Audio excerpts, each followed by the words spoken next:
always used to lay it clean up the messes. Down on my knees, thought I couldn't stand up on my own. Turns out sometimes you're stronger alone. My name is Karen. I was a Jehovah's Witness until age 15, and I am shunned. All right, Karen. So obviously your life in the witnesses was a little shorter than many, and I'm sure this, we'll get to how all of that happened, but how did you come to be one of Jehovah's Witnesses in the first place? So I guess it's worth going back to my parents coming to this country. They came here from Romania 2 years before I was born. And, they didn't speak English at all. They came here with literally nothing. Everything was Romania was a communist country. So everything was taken away from them that they wanted to bring along. And they came here with my brother and sister who were already grown. And my mom was very lonely. They all worked in a factory, and they really didn't have friends here. So someone came to her door, and that person realized that she didn't speak English. So of course, they found someone in a local congregation who spoke German. German is one of the languages that my parents speak. And that person, started visiting her. And she started, not just talking to her about the Bible, but helping her to find home furnishings or other things that my parents didn't immediately know how to do, having just come to this country. And they became really close friends, of course. And my mom really took to the message of the Jehovah's Witnesses, particularly because my mom's mother died in childbirth with her. And the message of the resurrection was just very powerful. She had never met her mother. And her grandparents who raised her told her that it was her fault that her mother died. So she, lived with that. My mom married my father. She started kind of dating my father very young and got married at age 16, which was not unusual in Romania. And so she very early on, she's already kind of broken from not having a mother, not really having a father either who cared, at least, having a grandmother who blamed her for her mother's death. And, and then starting her own family so young. And, they went through a lot there. They would be kicked out of their homes, and, they had to find a new home and make it livable. And then they would be kicked out again. And they worked on fields. That's how they made a living. It was a hard life. And there was a lot of things that were missing, I'm sure. So when, she learned about this incredible hope for the resurrection, that she could see her mother again, it was so dear to her. And she decided to become a Jehovah's Witness. So I was kind of born into it. My father was very against her becoming a Jehovah's Witness. My family had always been Catholic for generations and generations. So this was something strange to my father and my brother and sister too. So I was born 2 years later.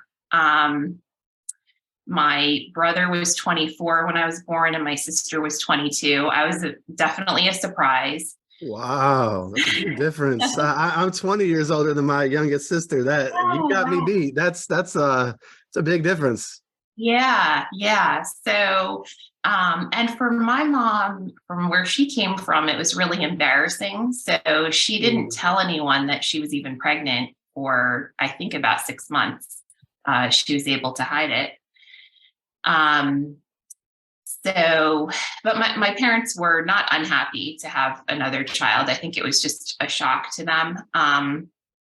And luckily, my father had been very abusive to my brother and sister in their childhood, and he really wasn't as much with me. So I guess, him being older was helpful, but he was very opposed to her becoming a Jehovah's Witness. And the woman who brought her into the truth, who spoke German with her, her husband was an elder, and he would pick my mother up to take her to all meetings, and she would be holding me. She held me as protection because my father would, he tried to throw bricks at the elder's car. I think my father was not a very emotionally mature person either, having also had a very rough childhood and very difficult existence in Romania, and then when they came here too. And that was the only way he knew how to deal with this. It was like he felt like it was out of his control. The more he persecuted her, as she referred to it, the more intent she became on being a Jehovah's Witness and on being the best Jehovah's Witness that she could possibly be. And she's never wavered in that. She has always been exemplary. And Well, it's not really surprising. I mean, they set that up with the whole, they'll tell you that you should expect persecution, and then I'm sure they apply some pressure to her to feel like she can, win her husband over without a word, right? Just by her fine conduct. And really, your mom was just, I mean, you can see, wow, how set up she was for all of this, because from everything that she had endured, from losing her mom early to also, I mean, just think about coming from a communist country. You mean a country where everything is controlled and you're told what to think and what to do and such. I mean, that's like a cult, right? And so there's so many, and then being vulnerable and being here and not having anybody and feeling alone. And then here come the witnesses, and they kind of, I know that they think they're helping people, but they're really kind of preying on that vulnerability by finding somebody in that language to make her feel less alone. It's very attractive. And that must have, I mean, yeah, that has to be something that would create a great divide between your father and mother too, if he's not, going for this thing. Absolutely. Yeah. I just remember my whole childhood, they bickered a lot. And she was always trying to get him to become a Jehovah's Witness. The most he ever did was to come to the memorial, which would totally thrill her when he came. And me too, when I did believe still. Sure. And I did my best to get him. There were two things with my dad. I wanted him to stop smoking. Well, that was also related, right, to being a Jehovah's Witness. And I wanted him to become a Jehovah's Witness. So we could have, a normal Jehovah's Witness family, not have an unbeliever in our family. Because as you know, we were treated very differently because we didn't have a complete family. When there were gatherings, we usually were not invited. I definitely felt that it would have been a lot better if my dad was also a Jehovah's Witness, and if we could have gotten my brother and sister to be Jehovah's Witnesses too, even though they lived in a different state. I always felt like that would make things really nice, then we have a normal Jehovah's Witness family. Yeah, understood. I mean, that's Jehovah's Witness. That's the Jehovah's Witness way, right? We want to get everybody around us to be like us and to feel like we have that normal family unit. Obviously, you all would be treated differently, sadly. You would think that you would be treated differently in a special way where they would want to help you even more because maybe you don't have your father or her husband in the truth, but that's not how it usually works out. Usually it's more ostracism. Yeah, it always really bothered me because my mother was totally dedicated to being a witness. And I was also really, I did everything you were supposed to do. I prepared for every meeting. I underlined my magazines and always commented. I don't think there was ever a meeting where I didn't comment until I was older. I also was, I think, used in a way, to be the first person to speak at the door. I would usually not go with my mother door to door. I would go with another adult. And a lot of times they would have me speak first, I think, because the householder was less likely to slam the door on a little kid. Yep. So I think I was probably around 4 when I started preaching. And I did it because I wanted approval desperately. I wanted to fit in. I wanted approval. And I wanted to be one of the best of, I wanted to bring people into the truth too. Right. But some of it was also like, I just really wanted that approval from the other witnesses.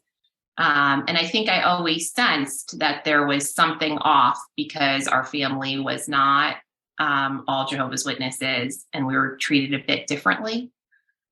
And that would become obvious a lot of times, like when kids had play dates. We didn't have any kids in our town. And even in our congregation, there really weren't many my age, but we had another congregation that used the same hall. And there were some kids. And it was really interesting because, like, for example, there were some girls that I became friends with, and their mom was a single mom when I became friends with them. But then she married a ministerial servant. And as soon as that happened, they told me they couldn't be my friend, or they couldn't have play dates with me because I wasn't good association. And it was I remember being so frustrated, like, why am I not good association? I comment at the meetings. I do this, I don't remember what they were called, but the skits on the Friday night Kingdom Ministry, right? Well, the little presentations and such. Yeah, the theocratic ministry school. And I go in service. So I just didn't know why would I not be good association? And I think it was just because my dad was an unbeliever. So it seemed like no matter what I did, I would never be good enough because I didn't have like the whole family in the truth. Well, I mean, the common refrain of the ex-Jehovah's Witness is, no matter what I did, I felt like I could never be enough. You just happened to have something more obvious at times that you could pin that on, that you didn't have that perfect little witness family. But yeah, that never being enough, that is a hallmark of what it is to be one of Jehovah's Witnesses. And I'm sure that, it's sad that as a little kid, you're being made to feel different when you're doing the things that they're asking you to do just because of somebody else's actions or inaction. You are being made to feel ostracized. That's so sad. Like, you somehow are responsible for your father. Right. Exactly. Yeah. And there were just so many times, I guess, even when I was really young, that it was like there were so many expectations on us, but so little care for our true emotional well-being. I was thinking about, when I was really young, one of the times we went out in service, we went to an apartment building, and of course I was the one who had to initiate the conversation with the householder. And I'll never forget, I was probably 5. This guy came out, he had an eye patch on one eye, and he was just a rough looking guy. And he said to me, he said, if you get out of here, you leave right now, or I'm going to get my gun and I'm going to shoot you. And I just remember that it was so strange to me that we left that house and no one talked about it, right? Like I remember the person I was with saying, oh, that was terrible. We'll mark that not to go back to his house, to his apartment.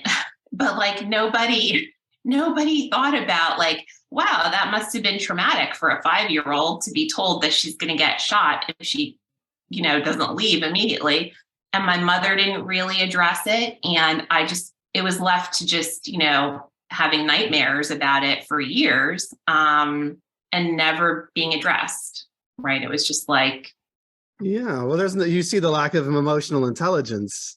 Being one of Jehovah's Witnesses is about following the rules. That's what it's about. It's about policy and procedure. It's not about, your feelings at most might be problems if they come up and they're not in line with what they want you to feel.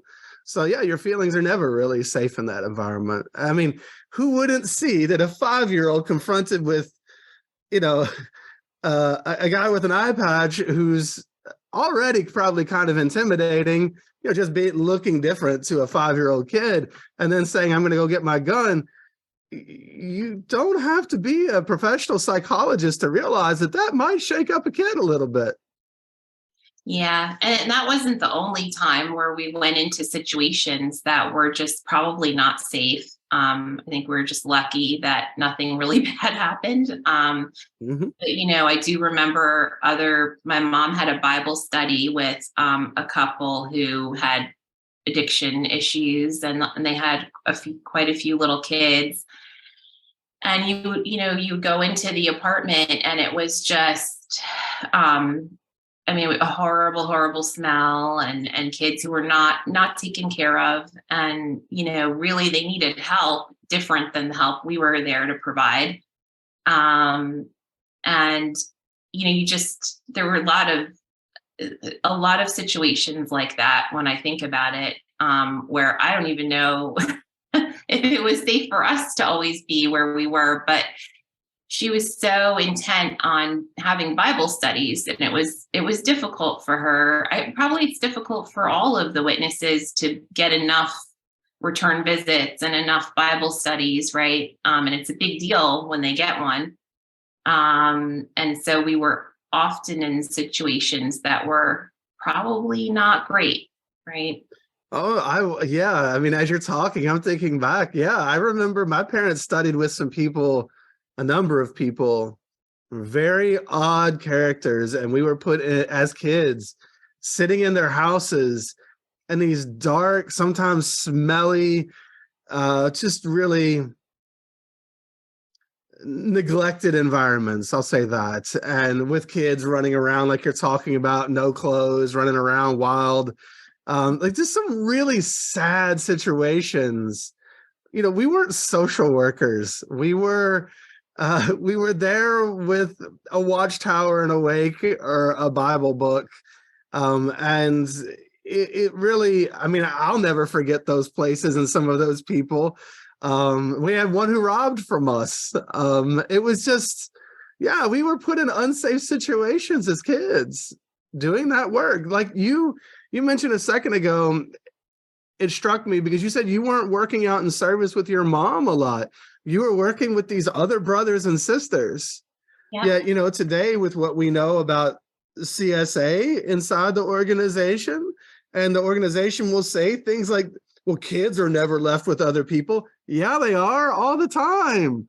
Absolutely. They are. And, not just the kids are, they are sent in field service with adults that their parents may not know that well. Yeah. You don't know that well. But not only that, there was this idea that that whatever adults wanted, you had to pretty much comply with. Yes. I remember being very uncomfortable with actually, it was the elder whose wife brought my mom into the truth. Her sons made me uncomfortable, and I don't know. To this day, I don't know exactly why. But I do clearly remember two situations that made me very uncomfortable. And I remember telling my mom, I really don't want to give them a hug and a kiss. I don't want to, and there had to be some reason why I didn't want to. And she told me, you have to. These are our brothers and sisters. And if they want to give you a hug and kiss, you go and you give them a hug and kiss. I mean, and one of them, he put me on his lap. And I remember, like, I did not want to be on his lap, right? Like, and it's all kind of fuzzy. I don't remember everything, but I just remember being very uncomfortable and trying to have a voice. And that voice was just squashed, right? You had to, it was worse to make them feel uncomfortable than than to be authentic about who you wanted to hug, who you wanted to kiss, who you wanted to touch you, so I can very easily see how that leads to, abuse, and abuse not being recognized and not being dealt with, because you never had a voice or a choice in who touched you, who, you just had to do things to please, right? People pleasing. And I mean, you're basically being told your feelings don't matter.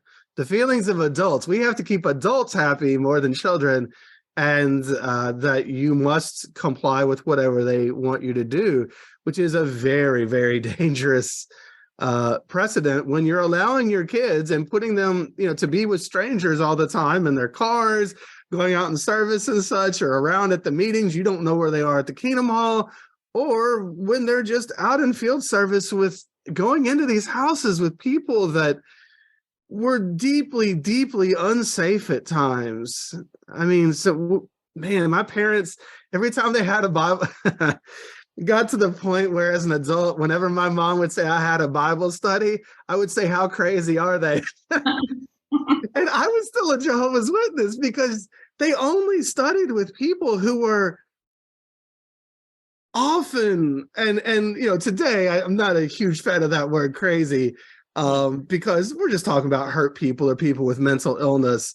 But, at the time, that was the only word I had for it. They deal in a lot of that. They work with people who really are on the fringes of society a lot of times, who are very hurt people, whether it's in prisons or wherever their ministry is. They'll take anybody and bring people in around their kids. It's really sad, and it's kind of scary. Yeah, I agreed.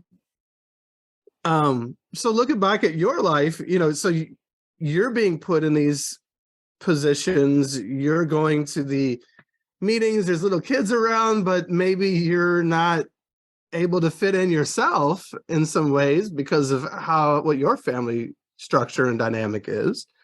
Did you end up developing any friendships, or did you get close to anybody in the congregation?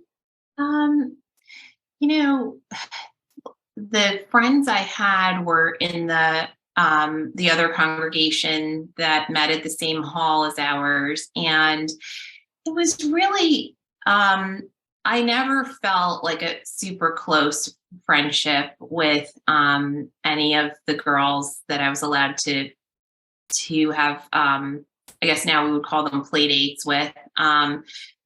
And part of that was we didn't live close to anyone. So it would be like a half-hour drive to go to. There were two girls I was pretty close to that were sisters. But then, it was like you would get close, and then for whatever reason, they'd decide you weren't exactly what they wanted or who they wanted to be friends with. Maybe I found that like in every Jehovah's Witness friendship, that it was kind of like you just get so close, and then something would kind of cool off, and you didn't really know what the problem was. Maybe they took offense to something, or it was, my father not being in the truth.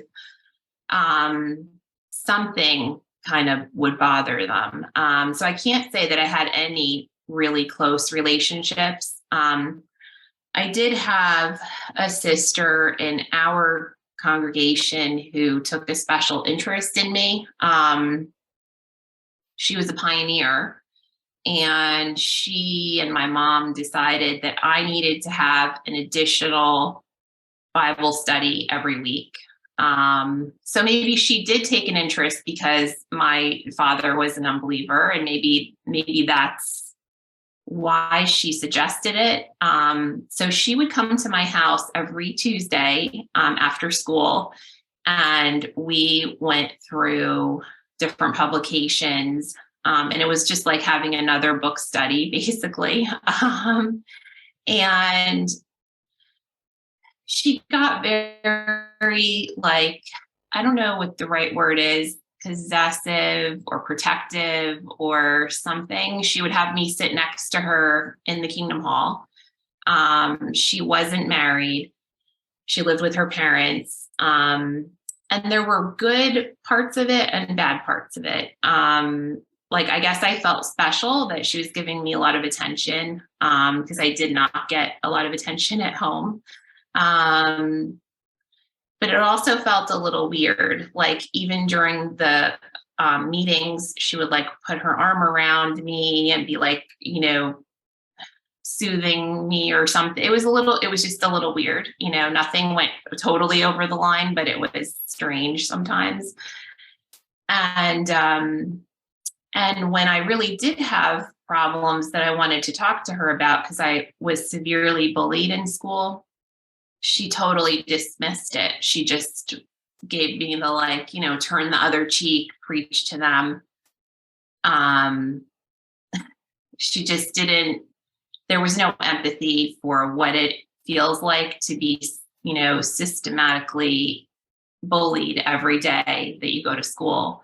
My mom just had no reaction to it. She also did, this pioneer. I really think she wanted like a little protege that, would someday also become a pioneer, and that she could point to as like someone she was guiding along, to be close to Jehovah. Well, you see, that kind of cuts to that word you used earlier, possessive. Mm-hmm. That many relationships within the organization are rather possessive. They're almost like mini cults inside the cult, the greater cult. They're, this sister, she almost wanted to, for lack of a better term, own you. You were hers. And she was almost treating you like she was your mom or something, with the soothing and such. But at the end of the day, even though there's this possession, it's just control, because there's no real fellow feeling. There's no real empathy. It's all about the adult, the parents, and you being like them. Yes. The people in the congregation even called me, like, I'm going to use a different name. Let's say her name was Lily. They called me, "Oh, that's little Lily." Right. So yeah, like that was, so it totally, was being her protege. Right. So you said that you were also bullied a lot in school. Yeah. So it sounds like school was not a safe place. So it sounds right now like home wasn't the safest place. The meetings weren't super safe. Now, what's your life like at school? So it started in kindergarten. It started really early for me, the bullying. I loved school. I loved reading. I think reading probably totally changed my life, and probably helped me to get out eventually. But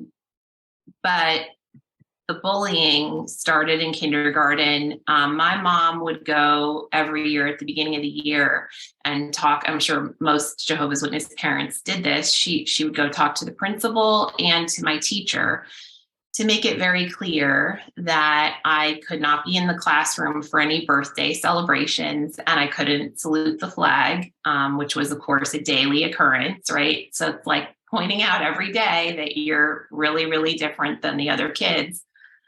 And there was a boy in my kindergarten class who, for whatever reason, decided to focus on me, that I was very different. I guess he noticed my mom was foreign. So he would make fun of me for that. And he would make fun of me for being a Jehovah's Witness. And he would get other boys to say things to me too, not as much as he did. And they would tell me that it was wrong that I didn't salute the flag, right? That's like bad. And the kids would always ask me, why do you leave the classroom when we're having cupcakes? Back then it was like the thing was to have cupcakes for everybody's birthday. And, and it was constantly having to explain that, I don't believe in birthdays. I don't believe in, there would be all craft projects. I think now from what I see with my kids that there's a little bit less of like the holiday, or they try to make it more inclusive at least. But back then it was like, I lived in a very homogenous middle-class town, and it was like Christmas and every holiday was celebrated with crafts and a lot of talk about the holidays. So it was just I felt like it was a constant, pointing out that someone who didn't celebrate those holidays was so different. And then and then there were, the kids who bullied me, it was probably a total over all the years through high school. Maybe it was like 10 kids, right? But they just, because it was so constant, and because there was no support at home, there was no understanding of how that feels for a kid. It had a very severe impact on my the development of, feeling like I could let people see my personality. I was very quiet. I was always voted quietest from elementary school through whenever we had a yearbook, right? They would give monikers to people. And mine was always quietest because I just wanted to disappear. I just didn't want any attention on me because I knew that if there was attention, it was going to be negative. And there was just no understanding with my mom. My dad was very hands off. He was very traditional and he just worked he worked a lot. He worked 12 hours a day. He worked on the weekends. He worked in a factory, paid hourly. So, and my mom didn't work. She did clean houses, but it was like one a week. So that was only enough for her to be able to make some contributions in the Kingdom Hall and maybe a couple of incidental items. She didn't really support our household at all with her income. And it was all kind of under the guise of being a stay-at-home mom and taking care of me. But honestly, she started preaching so much that a lot of times I was a latchkey kid. I would come home and there was no one home. And we even had our house broken into once. And of course, I was the one to come home from school and find, the door broken and that someone had been in our house. And that was before cell phones. So there was no way to even reach my mother. She was often out in field service all day long. And it was just, there just wasn't support, there just wasn't support for a child being bullied, for a child who was really wanted to do well in school. But my parents didn't even know what was going on with school. They knew what grade I was in and maybe who my teacher was, and that would be it, right? They didn't ask me if I had homework. I'm thinking now I have children and it's like we have a daily routine, and I work full time. So it's, but we always check their homework. We study with them for tests. And my mom only asked whether I studied for the meeting and whether I, highlighted and marked up my magazine. She never asked whether I had homework. So I usually did my homework and I did well in school, but I just wonder how, like, if there was any attention paid to my education, what I could have done, right? Because there was none at all. Yeah, that's really, I can imagine a lot of people listening right now shaking their heads like, oh yeah, that was me. Like, mom and dad didn't care about school, but I better have my watchtower studied for the meeting Sunday or whatever the case may be. And a lot of people who are bullied, and I have to raise my hand, I was bullied relentlessly in school too. A lot of people who are bullied, it doesn't start there. Like, I was bullied at home before I was ever bullied at school. I didn't have any support at home, and I didn't know how to handle myself around a bully at school because, I might as well just call him dad. Like, I mean, it was the same thing. It was the same dynamic. It was just a kid doing it to me instead of my own parents. And so, there's no way to, there's no support anywhere. You're not secure within yourself in any way, shape, or form. And so these people pick up on that at school, and then they start in on you. And you really have no tools with which to defend yourself. Allow me to break in here for a second. This channel is made possible by you, the listener. If you appreciate what we're doing here, please consider supporting at patreon.com/shunned, or leave a review on iTunes or other platforms. Like and subscribe. All those things help the channel. If you're looking for merch, you can go get some Shunned swag from the shunnedpodcast.com website, or reach out there to be on the show. If you're looking for more ex-Jehovah's Witness content, I'll recommend my first podcast called This JW Life.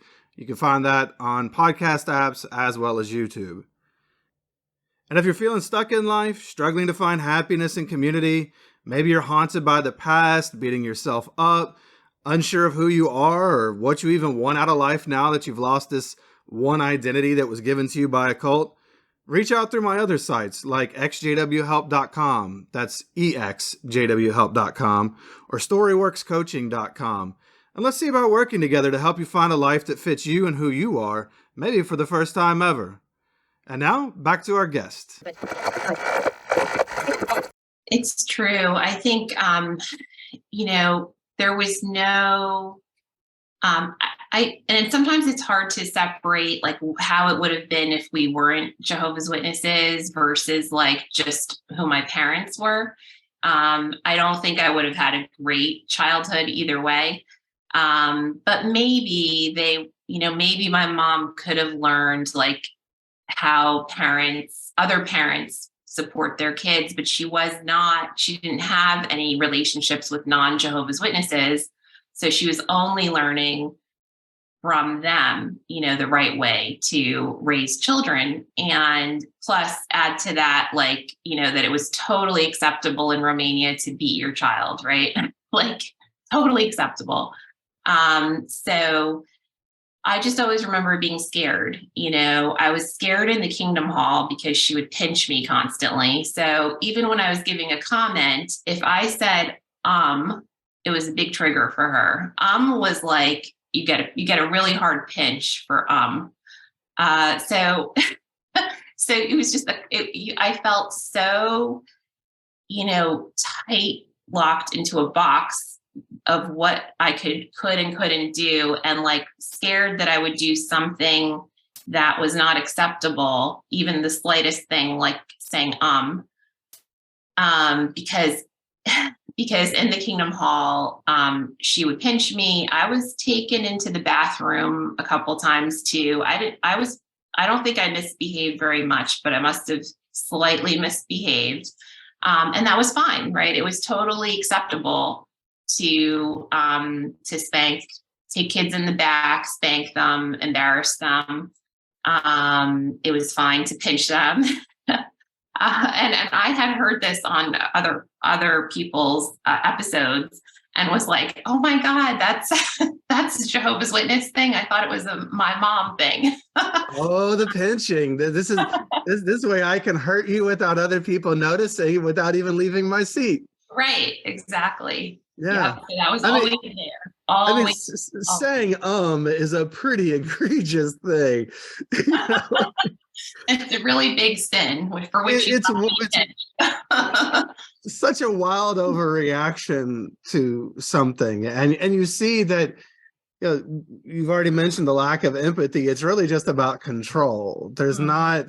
It's just about, how do I force you into this one mold that I want you to be in? And each individual, the Pioneer sisters tried to force you into a mold. Your mom's trying to force you into a mold. I don't know about your dad, if he was involved enough to, or. My dad was very uninvolved. He really left my upbringing to my mother. I think he wanted it to be different than it was. He would have liked it to be Catholic and not Jehovah's Witness, but he just did not. I guess he didn't have the bandwidth. He worked so many hours, and he had this huge garden. We had 3 acres of land where we lived, and he grew everything. He loved being on his tractor and mowing the lawn and tending to his garden. And he really just stayed out of the house, probably because my mother was so unpleasant. And he wanted nothing to do with the Jehovah's Witness thing, but he, for whatever reason, allowed me to be raised that way. I guess he thought they're good people. He didn't like everything about it. He thought it was a little crazy, but once he gave up on persecuting her, he just let it happen after that. He just was totally uninvolved, totally emotionally unavailable. He also was probably a functional alcoholic, very functional.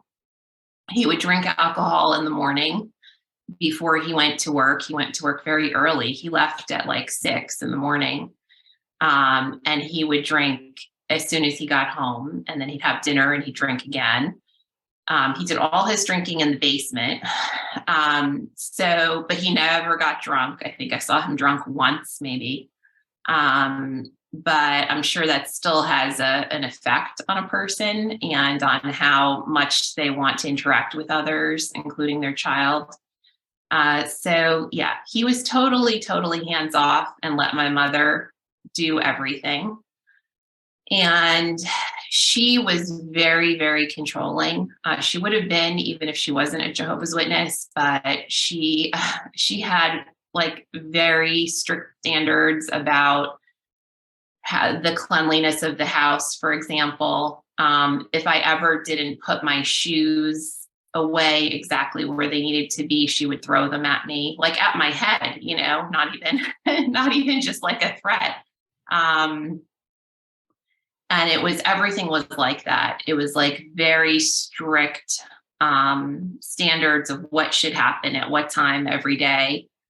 And a lot of it was connected to the being a Jehovah's Witness too. Like we had to go out in service a certain number of times a week or a certain number of hours. And we never missed meetings. We just like never missed them. So it was like cleanliness and cleanliness being next to godliness. She took that like super seriously. That was it. But there was no emotional intelligence, right? There was no caring about whether I had friendships or how things were in school, or it was just so laser focused on being a Jehovah's Witness and on being clean and looking presentable. Those were so both of your parents had their addictions. They were both escaping into things. Your dad escaped into work or the tractor or alcohol, and your mom escaped into a religious ideology, a cult. She escaped into something that dominated her just as much as his alcohol or his work or whatever the case may be. Both people, really, it sounds like both of your parents just, I mean, and again, it's got to be a reflection of where they came from too.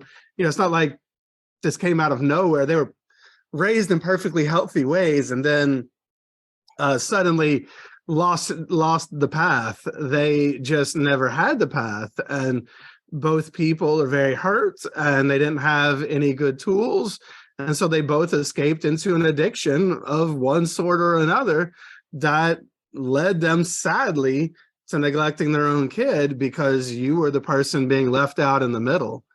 You were the person that was not being seen or heard or validated, because they were escaping. Neither of them, it sounds like, even had their own sense of self. They were just escaping into other things for that too. So how could they help you? That's right. That's a good point. I think that they were really ill-equipped, to be for their own lives or to parent anyone else. And I think my brother and sister, who they were adults when I was born, and they actually both got married the year I was born and moved to New York. So they moved a state away. They weren't there for the day to day. And I think that they knew my parents were abusive, but they were still just kind of figuring that out themselves, and they didn't grow up being different than their peers. Although they grew up in Romania and they were poor and there were struggles, everybody was poor, everyone was struggling. And everyone had rough parents for the most part there. So it was, for me, it was somewhat different because I was so different from my peers, right? And that just was not recognized by anyone in my childhood. And the bullying, continued. It started in kindergarten and literally continued until probably my sophomore or junior year in high school, because I stayed in the same school system with the same kids. And I know even to this day that all of that, it has a profound effect on how you feel about people, on whether you trust people. And there's definitely like healing to be had, but it takes time and like awareness of what happened to you.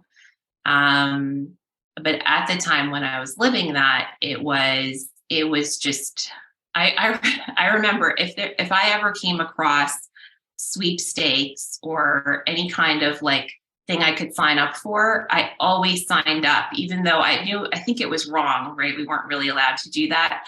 But I wanted out from such an early age. I thought, well, maybe if we won like a whole lot of money, maybe that would make things different. Like, because the other thing was that I was dressed really differently than the other kids. And I think that was also part Jehovah's Witness and part immigrant.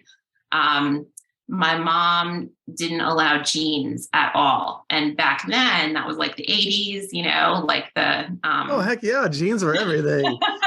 Right. And I was not allowed to wear any jeans at all. She always had me in dresses. And of course, at the Kingdom Hall, you had to wear a skirt or a dress, but she carried that into my school too. So I rarely wore pants. I never was allowed to wear jeans. She would braid my hair into this like European style braids. So it was just like any which way you could make me be different. She made sure I was like super different from the other kids. And of course, they all commented on that. Yeah, you didn't stand a chance. There was no chance. There was no chance that you could ever fit in. And despite that, I still, with a few kids, formed some kind of relationship, friendship, and would be invited to their house. And then it was like, oh, I can't go to your house. I'm not allowed because you're worldly. So, even feeling like such a freak, I was still able to make friends sometimes, but it was like, if you couldn't go over each other's house, it just kind of ended, right? And she would never allow me to go to a worldly person's house. So that was it. And we continued on. Like I tried to be an exemplary Jehovah's Witness throughout like my childhood and continued to be bullied. And then the bullying got like really, really bad when I was in 6th grade. There was a boy who, I don't know what his issues were, but he just followed. It was kind of like stalking. He would follow me everywhere and he would whisper, Jehovah, Jehovah, Jehovah, like all day. He was in my class and we would go out, for recess or for gym class, and he would follow me and run behind me. And he just was, he did the Jehovah thing, but then he would also run behind me and tell me I was ugly and that my butt was huge and that no one would ever like me. And, just like, you're a whale. And I was not. He was relentless. He was relentless. And it really, that was really hard for me. I had issues with food from a very young age. I was 4 when my mother and my sister put me on my first diet. Like it was it was basically a Weight Watchers diet plan that they like slightly modified. And that was, I think, I think probably a lot of us fall into some kind of addiction or other. But that was it for me. Like food was, because it was not completely unacceptable to overeat or binge. I started to have issues very young with food. And it has been an issue throughout my entire life. I used it as a coping mechanism, I think, to deal with what was going on. So I would come home from school like frustrated and always, I was always scared of like going to school the next day, and my mom, she baked her own homemade bread and she was a big baker and we cooked all of, we never went out to eat. I don't think we went out to eat even once as a child. So there was always food around. And I found ways of sneaking it. And I never was like super, super overweight as a child. It just kind of, I could be a little chunky maybe. But kids, of course, anything that you're at all different. I was definitely not skinny. So this particular boy in 6th grade, he, also really made a lot of comments about my body. And that's an age where you're already getting kind of like, oh, that's the worst time to be doing this. Middle school is just brutal. Everybody's changing anyway. Yeah. Oh, so bad. Yeah. So that was the first time that I did anything about the bullying. I went to the assistant principal and I said, this kid, Kevin, he is really harassing me and it's not right what he's doing. Is there anything you can do for him to stop? Because I just want him to stop. And he didn't do anything. He just said, well, try to stay away from him. And, you could lose a couple pounds. And that, there was just no, Come on. Yeah, for real. And I even went back to him again and said, he's still doing it. Did you talk to him? Because it was too much because it was so, this was the first kid who just was like relentless, and I found no help from the school and no help at home, right? And so but what it did to me was that, this kid telling me, and other kids too, telling you that you're ugly, telling you that your body's not acceptable, telling you that you're a freak because you're Jehovah's Witness, telling you, that you're never going to have a good life because you're so different and you're poor. Oh, that was the other thing. And you're poor. Mhm. So, like, I think any kid, in that situation, it's going to be hard for them to develop like a strong sense of self and Sure. to have self-esteem, and to think well of themselves. I just felt like a lot of fear and a lot of anxiety growing up with that. Well, yeah, and I mean, it cuts to. I mean, I'm sure a lot of people eat emotionally, and that was the happy place, right? Where when literally everybody and everything around you is just telling you how bad you are, you've got to eat anyway. And then here you have this thing that actually maybe releases some positive brain chemicals that actually feel good, and you're getting them nowhere else. Plus,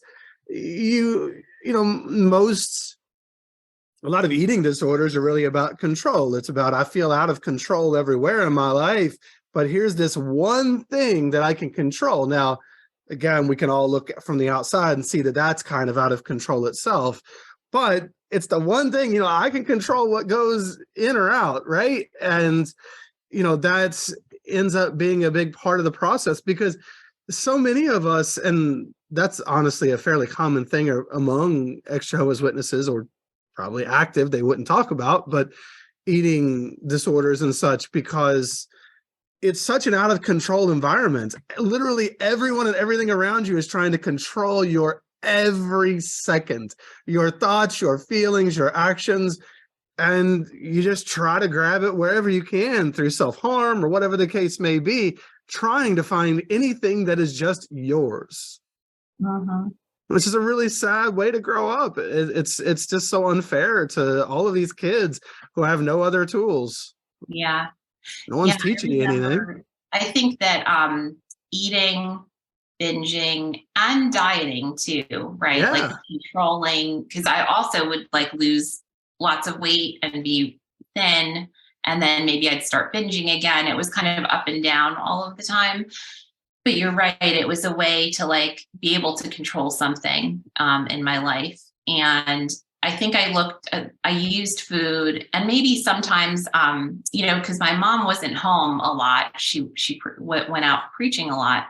I would watch TV, and I felt similarly about TV. It was like an escape. And then I felt really guilty. Like I even have journal entries from when I was like 11 or 12, just castigating myself over watching some silly TV show, like that, maybe I watched Little House on the Prairie or One Day at a Time or whatever it was, I even would list out like, I can't believe I watched all this TV. Like, what does Jehovah think about this? And I would just totally, tear into myself in my journal. But at least I wrote in a journal. Maybe that was, somewhat helpful. But Yeah, I'm sure it was. yeah. And the third thing I did to escape was to be absent from school. So I would be like fake sick a lot.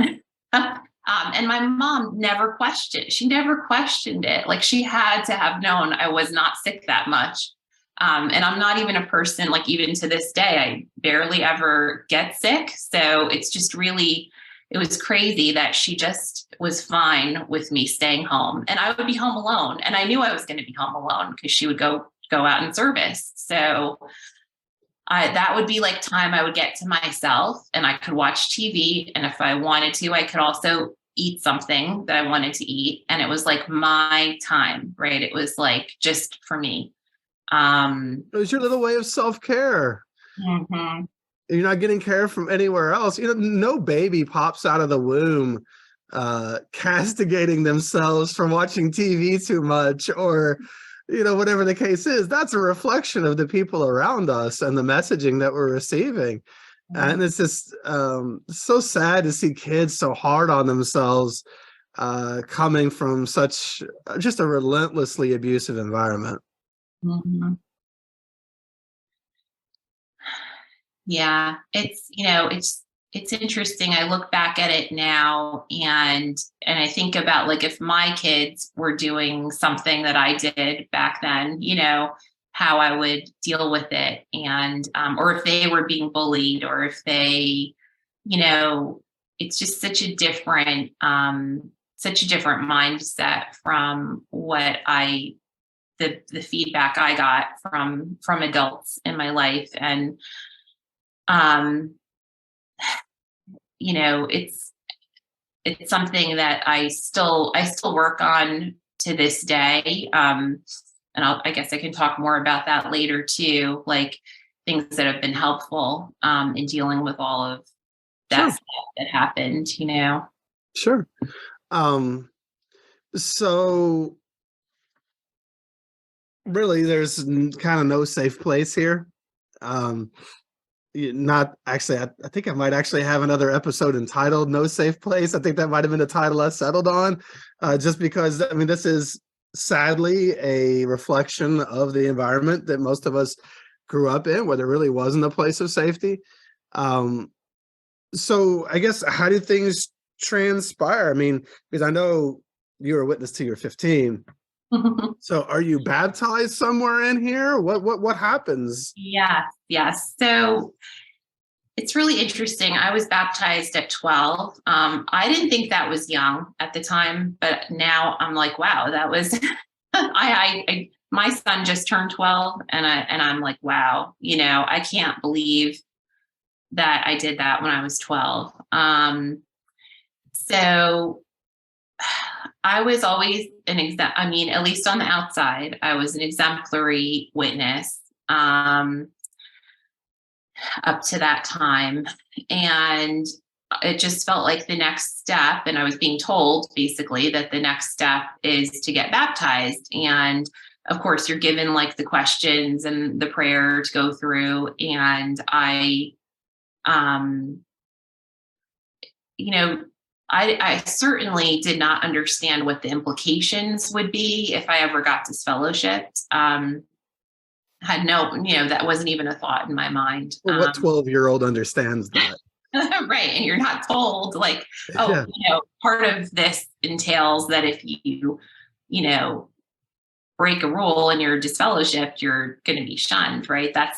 You're not told that. So, and I remember getting baptized at one of the conventions, and even that, wasn't made into a very big deal. And that's one of the things that I'm not always sure how much of this is the immigrant experience and how much is Jehovah's Witness, but it was just like every day was like the same, we didn't really differentiate things to celebrate. And maybe some families handle it a bit differently, but in our house, it was literally like Groundhog Day every day.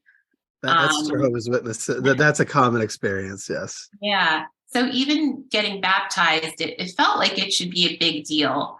And I was a bit nervous to do it, and not mostly just to be in front of people, I think, doing it. But it seemed like the right next step. It wasn't really celebrated. And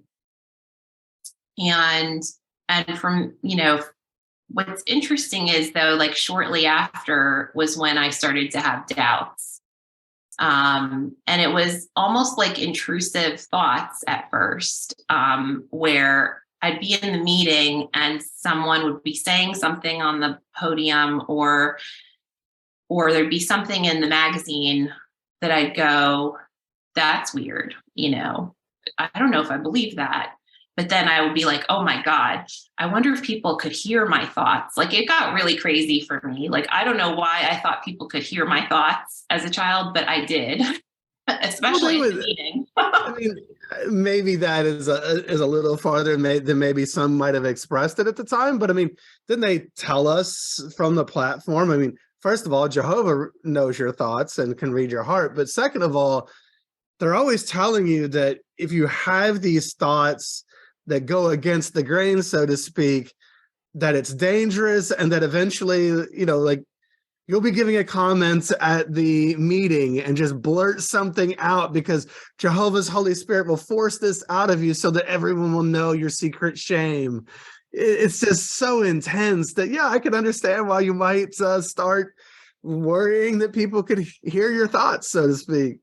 Yeah, I think the first thing I started to think about was I had a close relationship to my sister.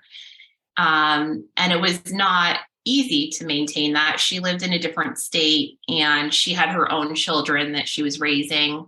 And, of course, I wasn't allowed to celebrate holidays. So, but she sometimes would drive, 2 hours, come get me and bring me to her house for a couple days. And my mom didn't like it, but she allowed it.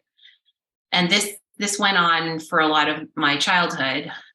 So that was like my first glimpse at a different life. And also, I loved her so much. I mean, I still do love my sister so much. And I couldn't grasp that, like, she was so bad because she wasn't a Jehovah's Witness that she was going to be destroyed in this like horrible Armageddon.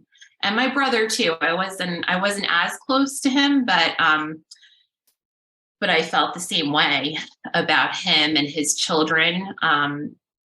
It was just like so hard for me to accept that was going to happen to them. And I think that's where the thoughts that, is this right, started to really take over.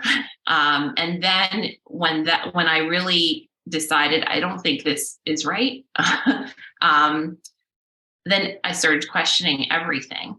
And I was young, right? I was like 12. So it was kind of scary because I knew I wasn't supposed to be questioning things. And yeah, so from there, I started to be like really doubtful if this was the truth. And I got less enthusiastic as I got to be like 13 and 14 about participating. I got less enthusiastic about field service. I think I even might have fudged some field service hours occasionally. Many people did. And the weird part about all of this is that there was still this like huge amount of guilt that was associated with all of these thoughts and all of these things I was, being a little rebellious on. But for the most part, I was still a good Jehovah's Witness until I found out that I needed to have spinal surgery. I had really severe scoliosis, kyphosis, spinal deformities, and the orthopedic surgeon I went to said, you're going to have surgery, and you're going to have it soon. And if you don't have it, you're going to be paralyzed. So, of course, I went to my sister because she was the person I was probably closest to. And my sister and her husband, they were very successful materially. And her next door neighbor had a relationship, or was a surgeon at one of the top hospitals in New York City. And she got us a referral to the surgeon who at the time was the top in the world for scoliosis surgery. And my sister arranged for an appointment. And my mom went to the elders, and they immediately started researching how I could have this surgery bloodless. And they found a surgeon in California who would be willing to do the surgery, but had never done a scoliosis surgery before. So that was the catalyst for changing my entire life, because I just was terrified to have surgery by someone, especially after I went to the appointment with my sister in New York. And I really trusted that surgeon. And I saw like all of the, he had examples of people who had a successful outcome. And now this was a very serious surgery. It was about a 9-hour surgery. And I was in the hospital for maybe a week and a half. And so I understood that it was a very serious procedure. And I was not willing to have it done by someone who had not done one before. So, especially after seeing the successful outcomes of this other surgeon. And so is the top surgeon guy, or I think you said guy, was he, so he was not only experienced, he was experienced, but he would require blood? He would require blood. He would not do the surgery without someone in my family who had the same blood type giving blood, or be willing to take blood. And I had to give my own blood. So for whatever reason, I don't remember. And I think my sister knew enough to know that we had to be a little quick and not transparent about everything. So she made most of the arrangements for my surgery. Okay, because otherwise the alternative was, so it's top surgeon in New York City, world renowned, but requires blood, or, hey, 3 untrained men at your congregation found some guy willing to give it a shot in California, and willing to also do it in a bloodless manner. So this is the juxtaposition that you are in at what, 15 years old? Yes, 15. And your mom is on one side with, of course, the congregation pushing California guy who's gonna, let's give it a whirl. And then your sister is pushing. Wow, you are really caught up in it deep at that point. That is a really, really tough situation. It was. And then it turned out I was lucky that my father was an unbeliever, right? Because he could sign off on me having surgery. There you go. So, and he did not think it made sense for me to go to California. First of all, like he didn't, we live close to New York City. Why would you go to California? And this guy's like the top in the world. And the surgeon also happens to be German. So that probably played into it, knowing my father as well. So that was it. I was going to have surgery by the guy who was the top in the world. And it was interesting, though, because there weren't like a lot of discussions with the elders other than with my mother prior to my surgery. I did go to my sister's before the surgery and after. So my mom actually came to the hospital when I had surgery.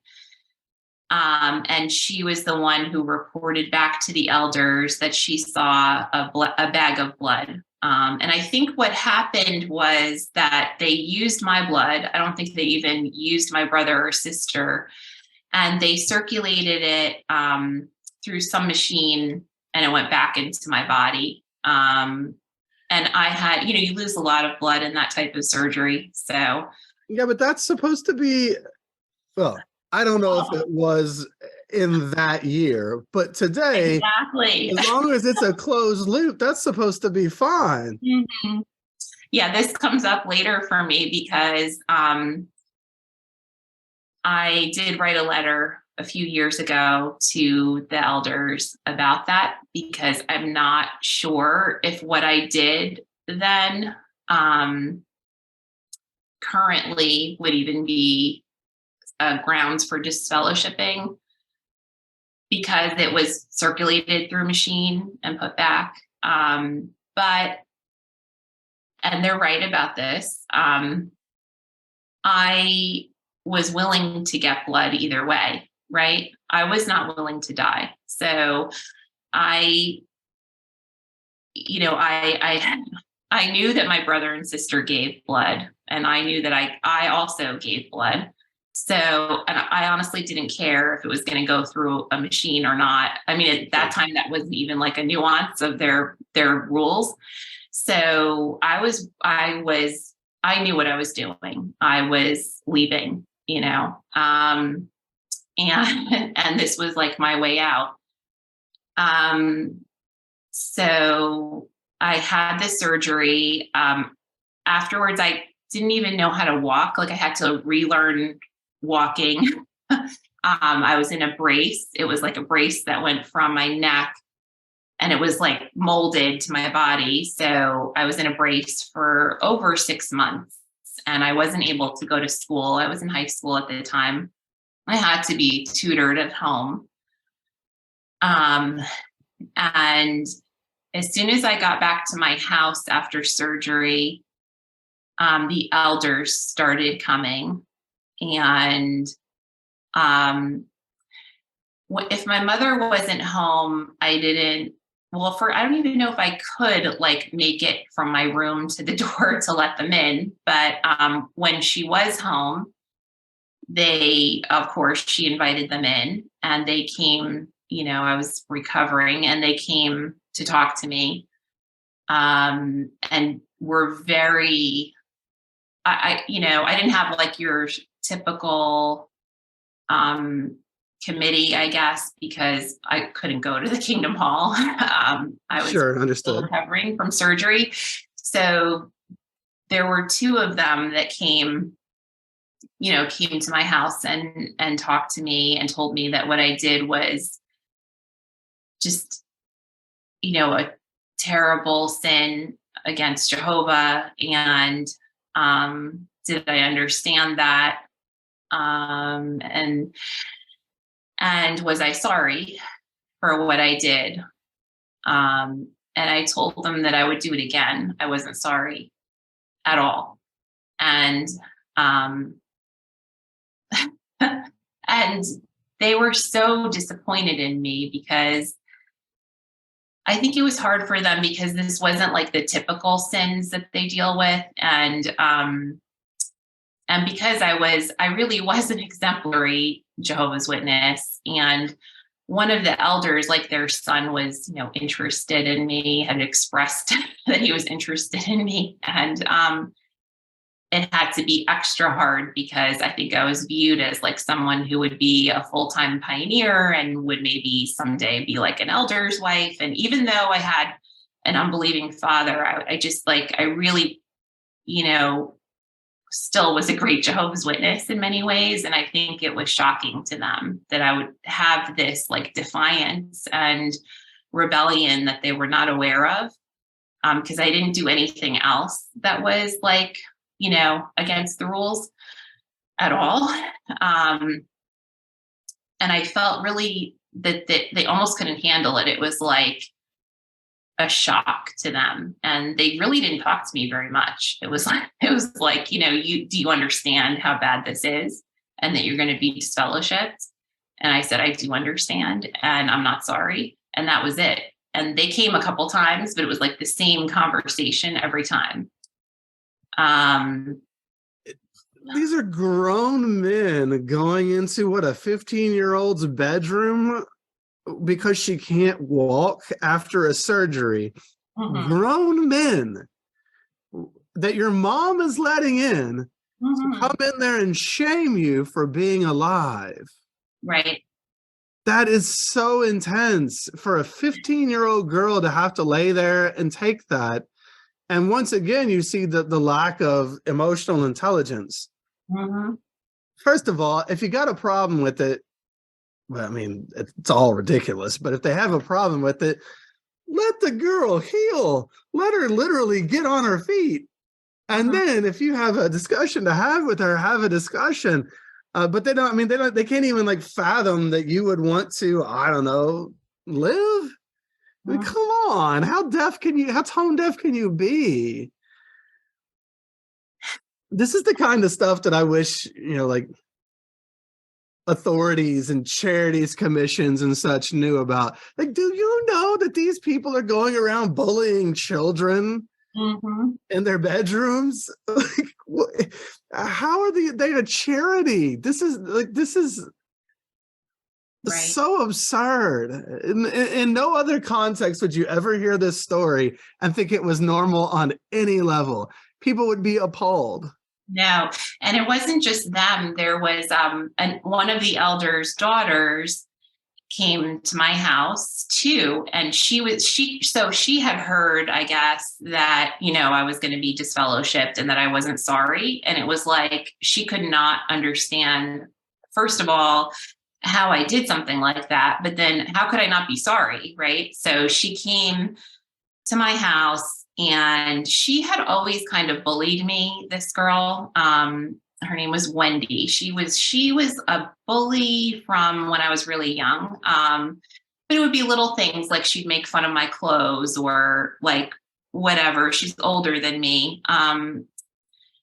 Or like she would pressure me that I didn't comment enough or whatever it was. But I guess she thought she was my friend. So she came to my house and she was like, you at least have to be sorry for what you did. Like, you did something wrong, but at least be repentant for what you did. And she started to shake me, like physically shake me in my brace. And that was terrifying because, like I knew I couldn't, my spine was still setting. Like I had a lot of bone fusion that was still setting. It was not going to be solid for over 6 months or a year. It was going to take a while for this all to be solid on my spine. And I think she helped me actually, because I was like, well, if someone is going to do that, like, I don't want to be part of an organization where people think it's okay to shake someone who just had spinal surgery. So, but I could feel how frustrated all of them were that like, how is this possible that you're not sorry? Like you have to be sorry. But we've put so much into controlling you, and now you are out of control, and we have to shake you or come into our bedroom and shame you. We have to do something to regain control. Exactly. That's not love. Oh, no. And it didn't feel like love. That's for sure. Yeah. Which you noticed. Yep. It felt like anger, and it felt like they were out of control. And of course, then they announced it to all of the local congregations. And I never spoke to anyone I was friends with. And it was like I had friendships with young people, nothing very close, but I had friendships. And even with older people, there was a woman in her 80s who my mom drove to the meetings and to grocery shopping. And she always loaned me books when I was a kid. And I was close to her. Like I loved her. She, because she opened up and they were old books. They were like mysteries, Bobbsey twin books, Hardy Boys, all that stuff. And I just loved reading so much that meant so much to me that she was always loaning me books. And I just thought she was such a neat old lady. But I never saw her again, never saw my friends again. Not to even mention what happened with my mother after that. Yeah, because that was my next question was, well, how did your mom treat you? So my mom took the Jehovah's Witness faith so seriously. Like it is always life and death to her every day. And so she, I think there maybe is some allowance when you live with someone who's disfellowshipped. But she really just didn't talk to me. She stopped doing everything for me. So luckily, I knew how to make my own food and I knew how to do laundry because she had taught me all that stuff. But it really was like living there and there was no real interaction, nothing meaningful. There might be like some talk about where an item is, or, there was really very little So in interaction. their legal defenses and in public appearances, Jehovah's Witnesses, I think it might even be in the Elders Manual, they will say that in a case like this, normal family relations are maintained. But it doesn't sound like that's true. It sounds like your mom absolved herself. I mean, sounds like she kind of absolved herself a long time ago on some levels, but she absolved herself of the rest of her responsibility for you and really just was super cold after that. Yeah. I mean, I think she might have gotten guidance to act the way she did too. Like, that you really only have to interact for like necessary interaction, and like I said, she took it all very, very seriously, the following the rules. The only thing I remember her telling me is just how hurt she was, embarrassed and hurt. And she knew that someday I would come back to Jehovah. But until I did, she couldn't have anything to do with me. So the only discussion of feelings that you had were about her feelings and how hurt she was as a grown woman, because you embarrassed her by having life-saving surgery and taking blood. You're a 15-year-old girl and your mom is abandoning you. That's what is embarrassing. Yeah. So like, how like a lot of times the logic is just not there. She felt gaslighting, like usually. the opportunity to have the surgeon in California do the surgery, to her, that was like a real opportunity. Like that's what should have happened. She didn't have the ability to like think it through and say like the likelihood of that being successful. Like, let's say I don't die in the surgery, right? But like the likelihood that he does a great job because he's never done it before, and that I don't lose too much blood, she just didn't have to her, that was a really viable option that I rejected. Because she wasn't thinking about you or your feelings or your outcome. She was thinking about her and her feelings and how embarrassing it would be to have you go to this top doctor and not go to the one that the witnesses picked out. You didn't follow the control. Right. It was really difficult for all of them to understand how someone could be defiant like that and not take the option that was pleasing to Jehovah. They just did not understand how that could be. Doesn't that show the depths of the brainwashing and the depths of the emotional emptiness that exists there, that they can't even, or the lack of empathy, the lack of ability to take the perspective of another. They really can't do that. It's a very narcissistic organization. They can't see or mirror people other than them. Right. Yeah. And I guess I'm even surprised that I didn't say I was sorry,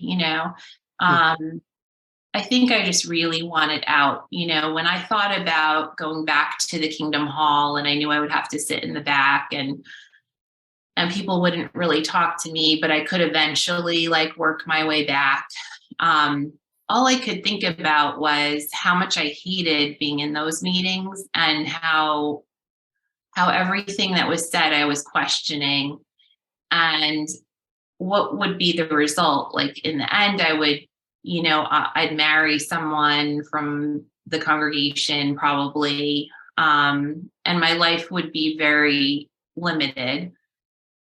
And I knew that even then, like at 15, like this is my way out, right? This is how I can go to college. I don't know how I'm going to do it, but I'm going to go to college, and I'm going to have. I knew it was going to be hard, but I was going to get out, and I was going to have a different life. But it was tempting. It was very tempting to go back, and just take my punishment. Why? What was tempting about it? Because you're basically going to have to admit, you're going to have to basically say, I'm sorry I saved my life. Mm-hmm.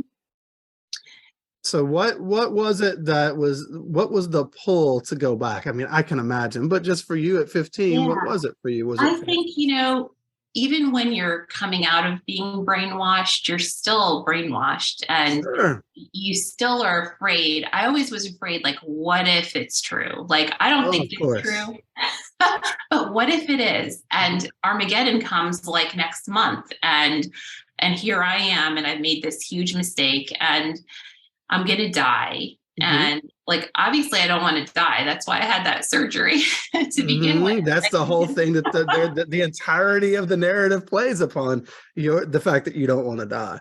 Right. I absolutely do not want to die. And I always, the approval that I did get in the organization, I loved it. Right. I loved being an exemplary witness. I loved the praise I would get for my comments. I loved if I did well in field service. I was very much like addicted to the praise. And praise is still not about you. It's just about you serving them. And that's what's so sad, is that where's the validation of Karen? Right. No, I think it felt very, that I felt a big like hole or emptiness. Sure. That I was losing what really had been the main part of my life. Yeah. Up to that age, I was hopeful that there was something, but I didn't know.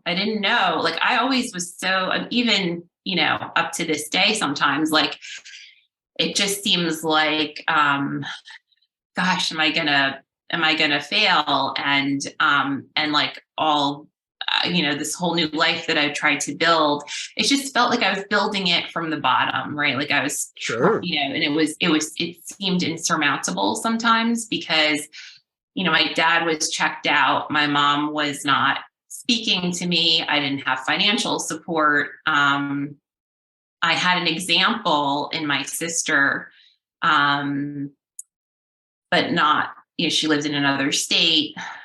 She was married. So, I didn't have someone who was going to like take me in and I could just leave my house. I had to stay at my house. And it was just scary. I think that the reason I would have gone back, it would have been if I was just too scared to make the leap. Yeah, it's a big leap. And it's, that withdrawal of love or withdrawal of affection. Well, it's withdrawal of control, but, it feels like love because it's all we've ever had. So when they withdraw this love, it kind of creates a vacuum that almost sucks us back in. And I mean, especially when you're 15, still living at home with your mom who is shunning you. I mean, that's brutal. So how did you, I don't know, what was your path from there? I mean, you're a 15-year-old girl who's now shunned in her own home. What is your path to getting out and coping with, getting away from this?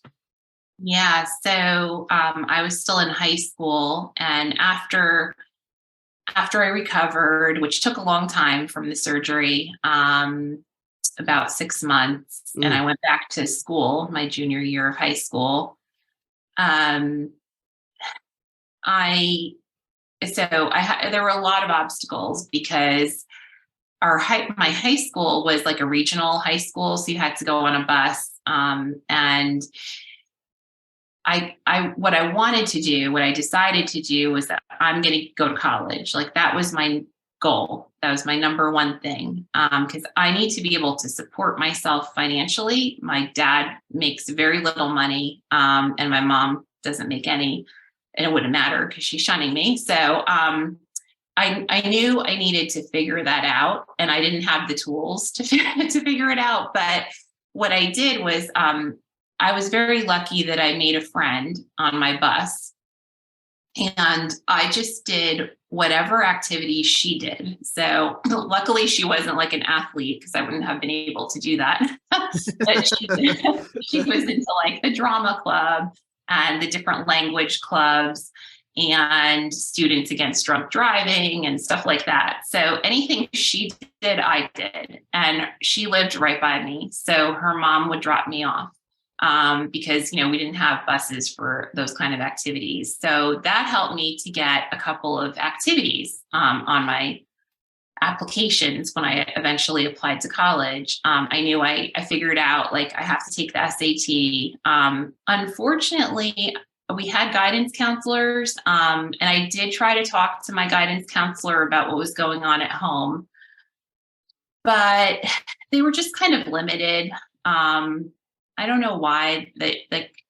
I think sometimes they looked at me and thought, it can't be that bad. Like, you look like, your dad's not a Jehovah's Witness, and like someone will help you or something. It's hard for outsiders to understand the depths of the reality. Exactly. So I don't think they understood how much I really needed help. But eventually, the other good thing was that applications, the colleges will just send them to your house, and I would grab them out of the mail.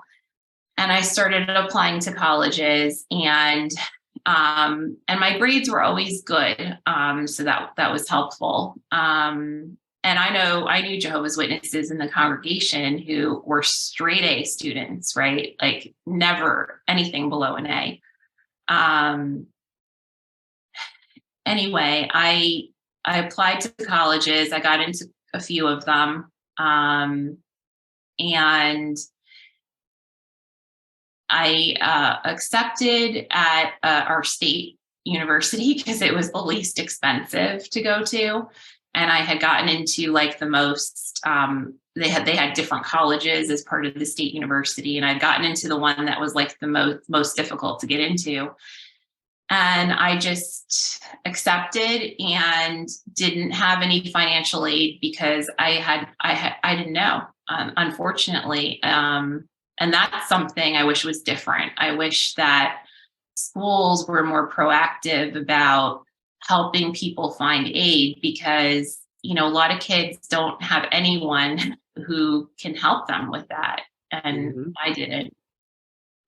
So I was paying for college the whole time. I worked full time. I worked for a neurologist and learned how to do like different testing.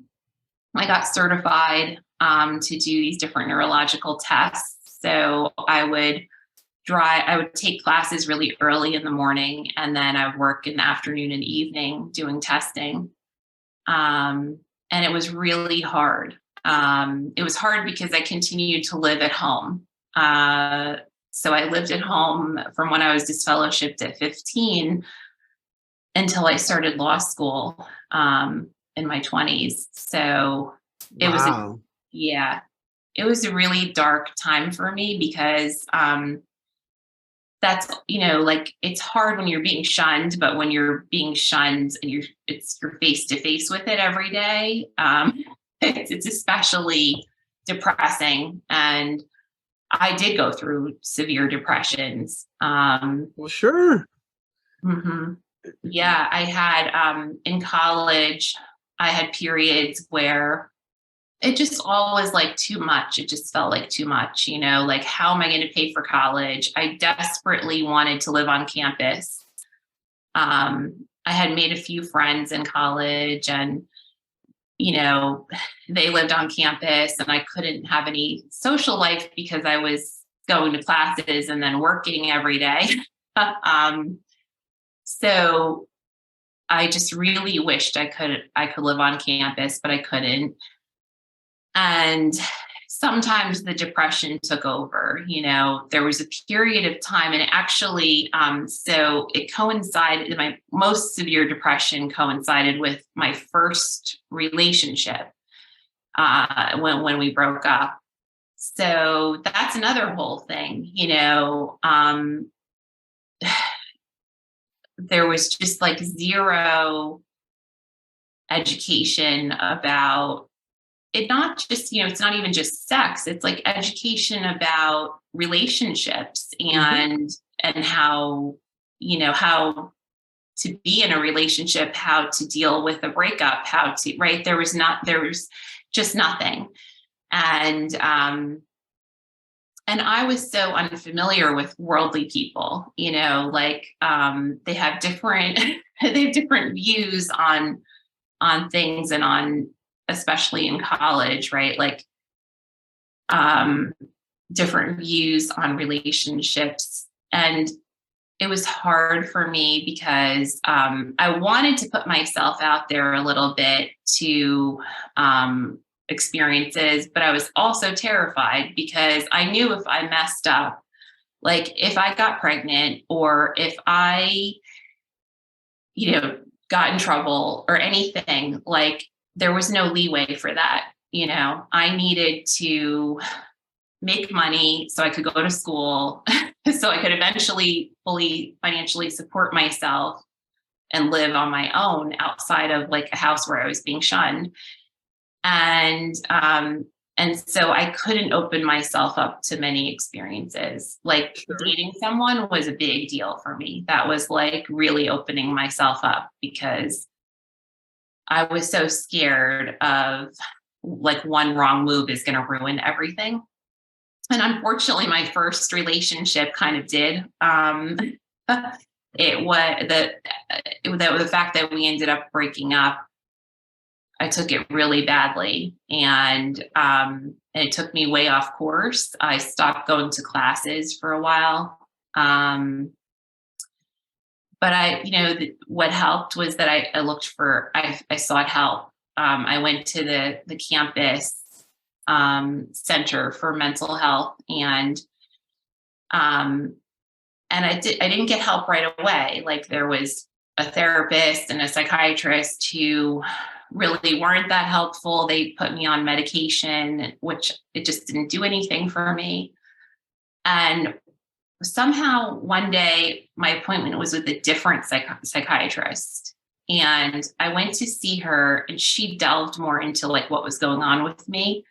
And I told her the whole thing about the Jehovah's Witness thing and being shunned, and the breakup that I had. And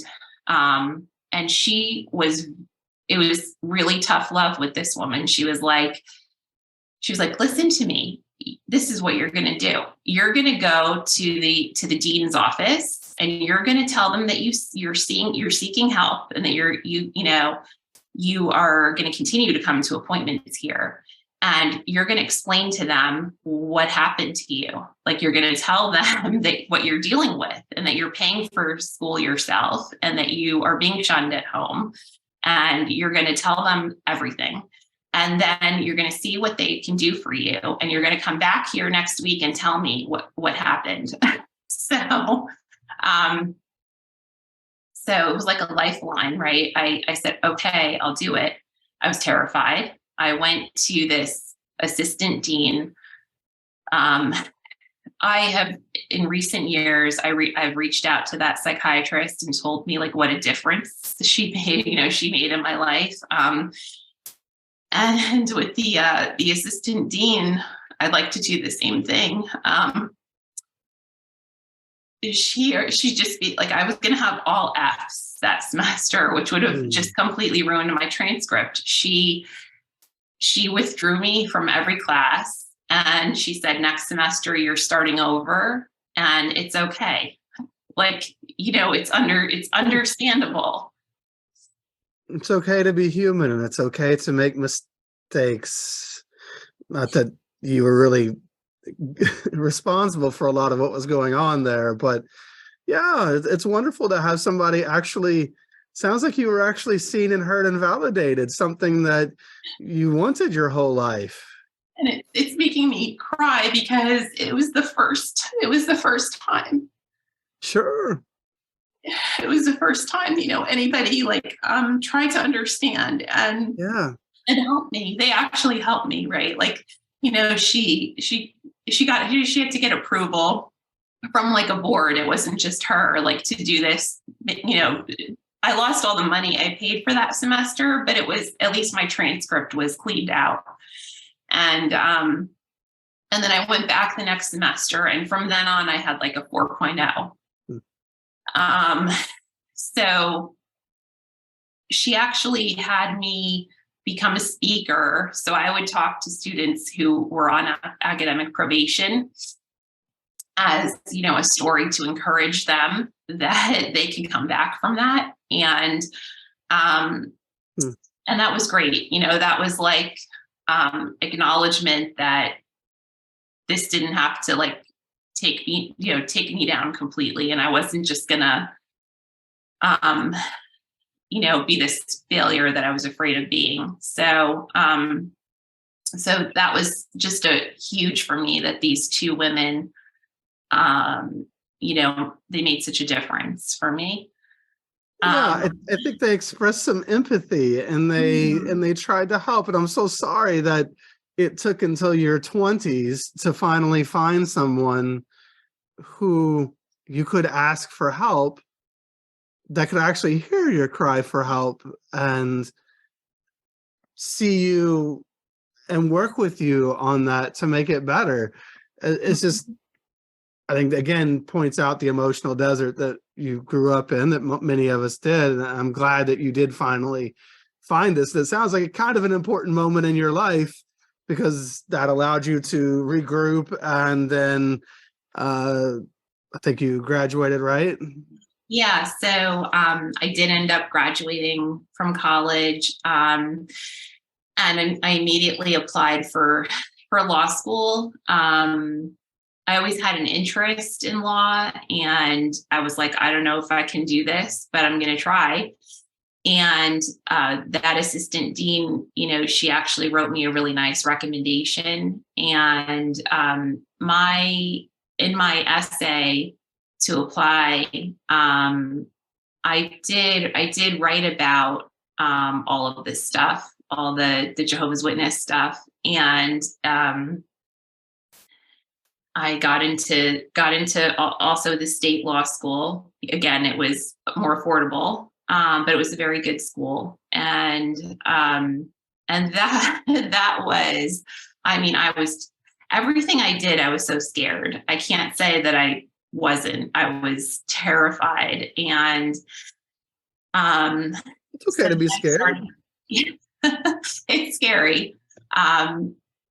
I think law school is scary for kids who don't have like all this stuff in their background and haven't been in a cult, and it's just, I feel like I just always muddled through somehow because I didn't give up, I just would not quit. And that's kind of like the theme of my life since being disfellowshipped, is just like, you might go through severe depressions. You're dealing with trauma, right? You don't even realize that you're dealing with trauma. Maybe like when I was disfellowshipped, I don't even know how much of an internet there was there. It was, there wasn't support, and thank God there's support now. There was no shared experience to look to. I was not aware of like apostate literature, or like, I knew like, obviously being an apostate is like the worst thing you could possibly be. Right. But I didn't seek out. I really didn't deal with my past at all for a long time, because I was so focused on surviving. And hopefully many people are, yes. Yeah. Like I knew, like the bottom line was like, I have to be able to financially support myself. that's it. I think that's why it was so scary when I was when I wasn't going to class, and my, you know, I knew like the result of that is going to be that I'm going to fail my classes. That was so scary because my number one priority was like, I need to be able to support myself. So much of the focus was on that. And starting law school, it was like another new, like huge challenge. And it was scary because, you know, some professors, they use the Socratic method in law school, which is like taking one person and focusing on them the entire class period and asking them probing questions about case law. And I had no one in my family ever had been a lawyer. So there was no one to really turn to for like, you know, what to do. No one at all. And somehow the first year was tough, but I made it through, and then started to really thrive in it, like my second year. And I ended up doing very well and getting in a job at a public finance law firm in New York. And I liked that because, you know, I kind of liked the public good aspect. It was finance, but it was like there was a public good aspect of, you know, you're working on bond deals that build hospitals and all kinds of infrastructure. And there's definitely some public good there. But it was scary. I mean, I was dealing with like these partners at the law firm who had like no idea, obviously, that I had this background, right? They just thought I was like another law student who grew up in some wealthy suburb and played sports and went to college and came to law school and then was working at a law firm. And it was so the opposite of that. And that environment was very hard for me because it was kind of brutal, you know, the hours are extremely long, and there's not really a lot of direction. Like you really have to kind of pick up how the deal works. And I had a hard time as an associate. And eventually, so I always had a hard time. I was trying to build a career. I had a hard time with dating. I think I felt just so different, you know, and that was kind of the connecting with people was difficult because you talk to people and they had these like shared experiences that I didn't have. I didn't know references to movies. My mom, of course, being such a good Jehovah's Witness, was very strict about what we didn't watch movies basically at all. So I didn't know what people were talking about half the time. I was like, okay, you know, I still formed friendships though. But it was difficult. I always felt weird. And I did form a nice friendship with a guy in law school who met my husband at a wedding. And he was like, you got to meet this guy. He's, he's a really nice guy. You got to meet him.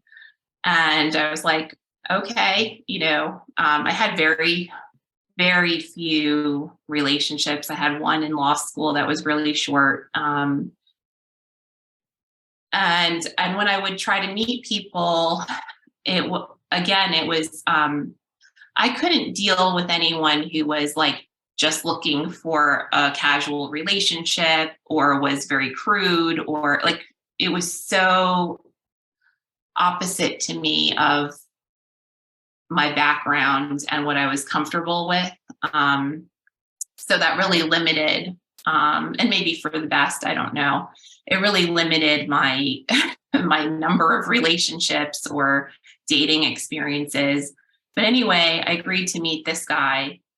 And it turned out when I met him, I told him right away about having been a Jehovah's Witness.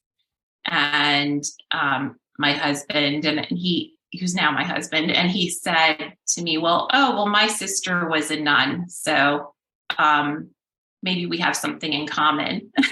And I was like, well, it's probably pretty different, but I get what you're saying, right? It's Sure. like unusual to have someone in your family who's a nun. So, and throughout like all the years that followed being disfellowshipped, and now I cannot believe it, it's 33 years later. There were a lot of ups and downs. I didn't have therapy consistently always, but I always, when things got really rough and I did start to go through different times of depression, I did seek help. I did go to therapy. Therapy helped a little. I think it probably helped more than I even realized, actually. And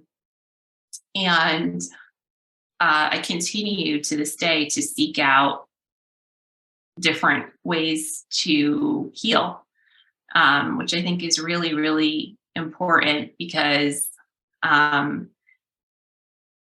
there's just so many times where I recognize that the way I was brought up, it's still affecting me, and I'm still being shunned too. So that's the other thing. So I did get married.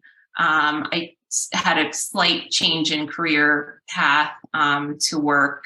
I work in at basically a Wall Street bank in sales and trading, but in a support function. And so I took on like a very stressful career path. And even there, I think this background, sometimes I feel like it affects how I relate to people. But the bottom line is, like, I just keep going. I just keep going, and I keep trying. And that to me is just the key. It's like, if there's something you want to do, you can do it. It may not be easy. There might be like a lot of ups and downs, a lot of bumps in the road, but you have to stick with it. And that has been everything for me. I was lucky to marry someone who is supportive and kind. And then the next challenge became parenting. How do you parent when your examples of parenthood are lacking at best, right? And the conclusion I've come to about that is it's almost kind of cool, because I have a totally blank slate for parenting. Like, I don't look at because I see my husband kind of doing exactly what his parents did with him. And I can't do that. That's not even an option, right? That would be abusive. Yeah, so you have to actually be very considerate as to how you parent. You have to think these things through. Absolutely. I think it's like just and then no one has a rule book on parenting, but I can tell from how my kids treat me and how they treat others that I know I'm doing a good job. And it's one of the first areas in life where I'm like certain that I'm a good parent. So, and I was scared to have children, because like I certainly was never the girl who dreamed of her wedding and having kids. Maybe because I knew I was probably going to leave the Jehovah's Witness faith, and then I didn't know what was going to happen. I was just going to have to survive. Mm-hmm. But I'm so happy that I have my two boys, and it's possible. Like you can be a healthy parent, but I always have to be aware, right? I have to be aware of not trying to control them. I have to be aware that they're separate individuals and that they're different from each other and they're different from me. And maybe they may not want to do what I think they should do. And I'm here to support them, and I'm here to help them grow and someday to be their own independent adult, right? Yeah. So I think that that's a great. So you've been talking about something, I've been listening, and there's something I have to bring up. And that, so you're talking about parenting and how you are creating this. Your role as a parent is something that you're creating, and I love hearing you say that you feel confident in this and that you know you're doing a good job. And I love that, because if you look back through the rest of your life, you keep talking about the fear that you felt in things. Well, I know you felt awkward, and I know you felt fear, and I know you didn't have support. But again, courage isn't the absence of fear, it's feeling the fear and doing something anyway. And I just want to point out that just like with the parenting thing, everything else that you've done, from schooling to your career, to developing how you go through relationships, to all those things, that's all you, baby. Like that's you. Like, you're not doing this just because somebody else taught you to do it a certain way or whatever. That's you. And unfortunately, we were taught not to feel good about the things that we do. And we were made to feel awkward around other people. But you've been successful at this stuff, and it truly is all you. There's nobody else that's holding your hand and showing you the way through this stuff. And so for most of us, for so many ex-Jehovah's Witnesses, we don't really know how to take pride in the things we do. And we always have this nagging sense that we're so weird or different because we were given that as this little poison pill to carry around with us our whole lives, to take to ruin our experience of everything. But the reality is that it's all you, Karen. You're the one doing this stuff, because there is no lawyer in your family to help you figure out how to deal with the Socratic method, being exposed to that in school or whatever. It is literally all you, which is what makes it scary, but is also what, if we allow ourselves to feel good about it, can also be the most rewarding thing in our lives. Because it's truly Karen doing this. That's true. And I think it's really important to learn how to celebrate your accomplishments, who you are.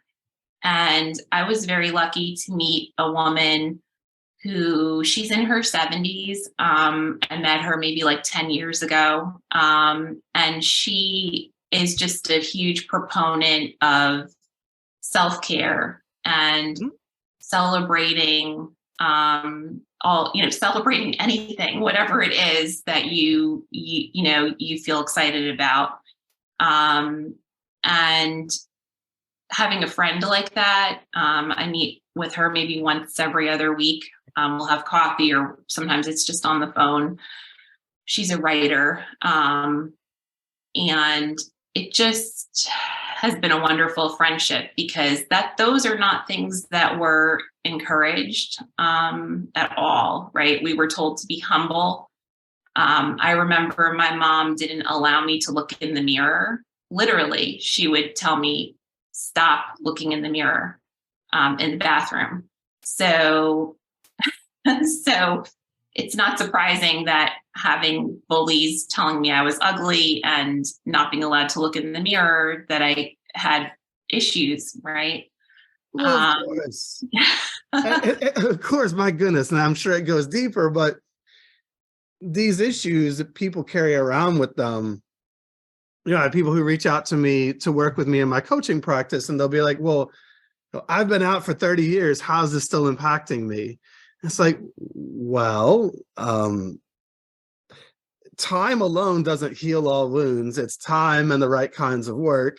We also have to, first, we have to we have to survive before we can thrive. So we have to have some stability in our lives before we can start to help, which is why the ex-Jehovah's Witness community often, reflects the trauma that everyone has been through, because people are just still trying to figure out the survival piece. They haven't had time to really dive into thriving and what that might look like, and working through the past and understanding how it all kind of coalesced to create the person we are today, and where we might be still repeating those patterns and such. It doesn't just go away because you stop going to meetings. That's not, you can take the person out of Jehovah's Witnesses, but that doesn't mean you've taken Jehovah's Witnesses out of that person. It takes time and prolonged effort and focus on that to truly root out all of the things that we're carrying around with us. And that's a process, not an event. It's not something you can do in an hour. It takes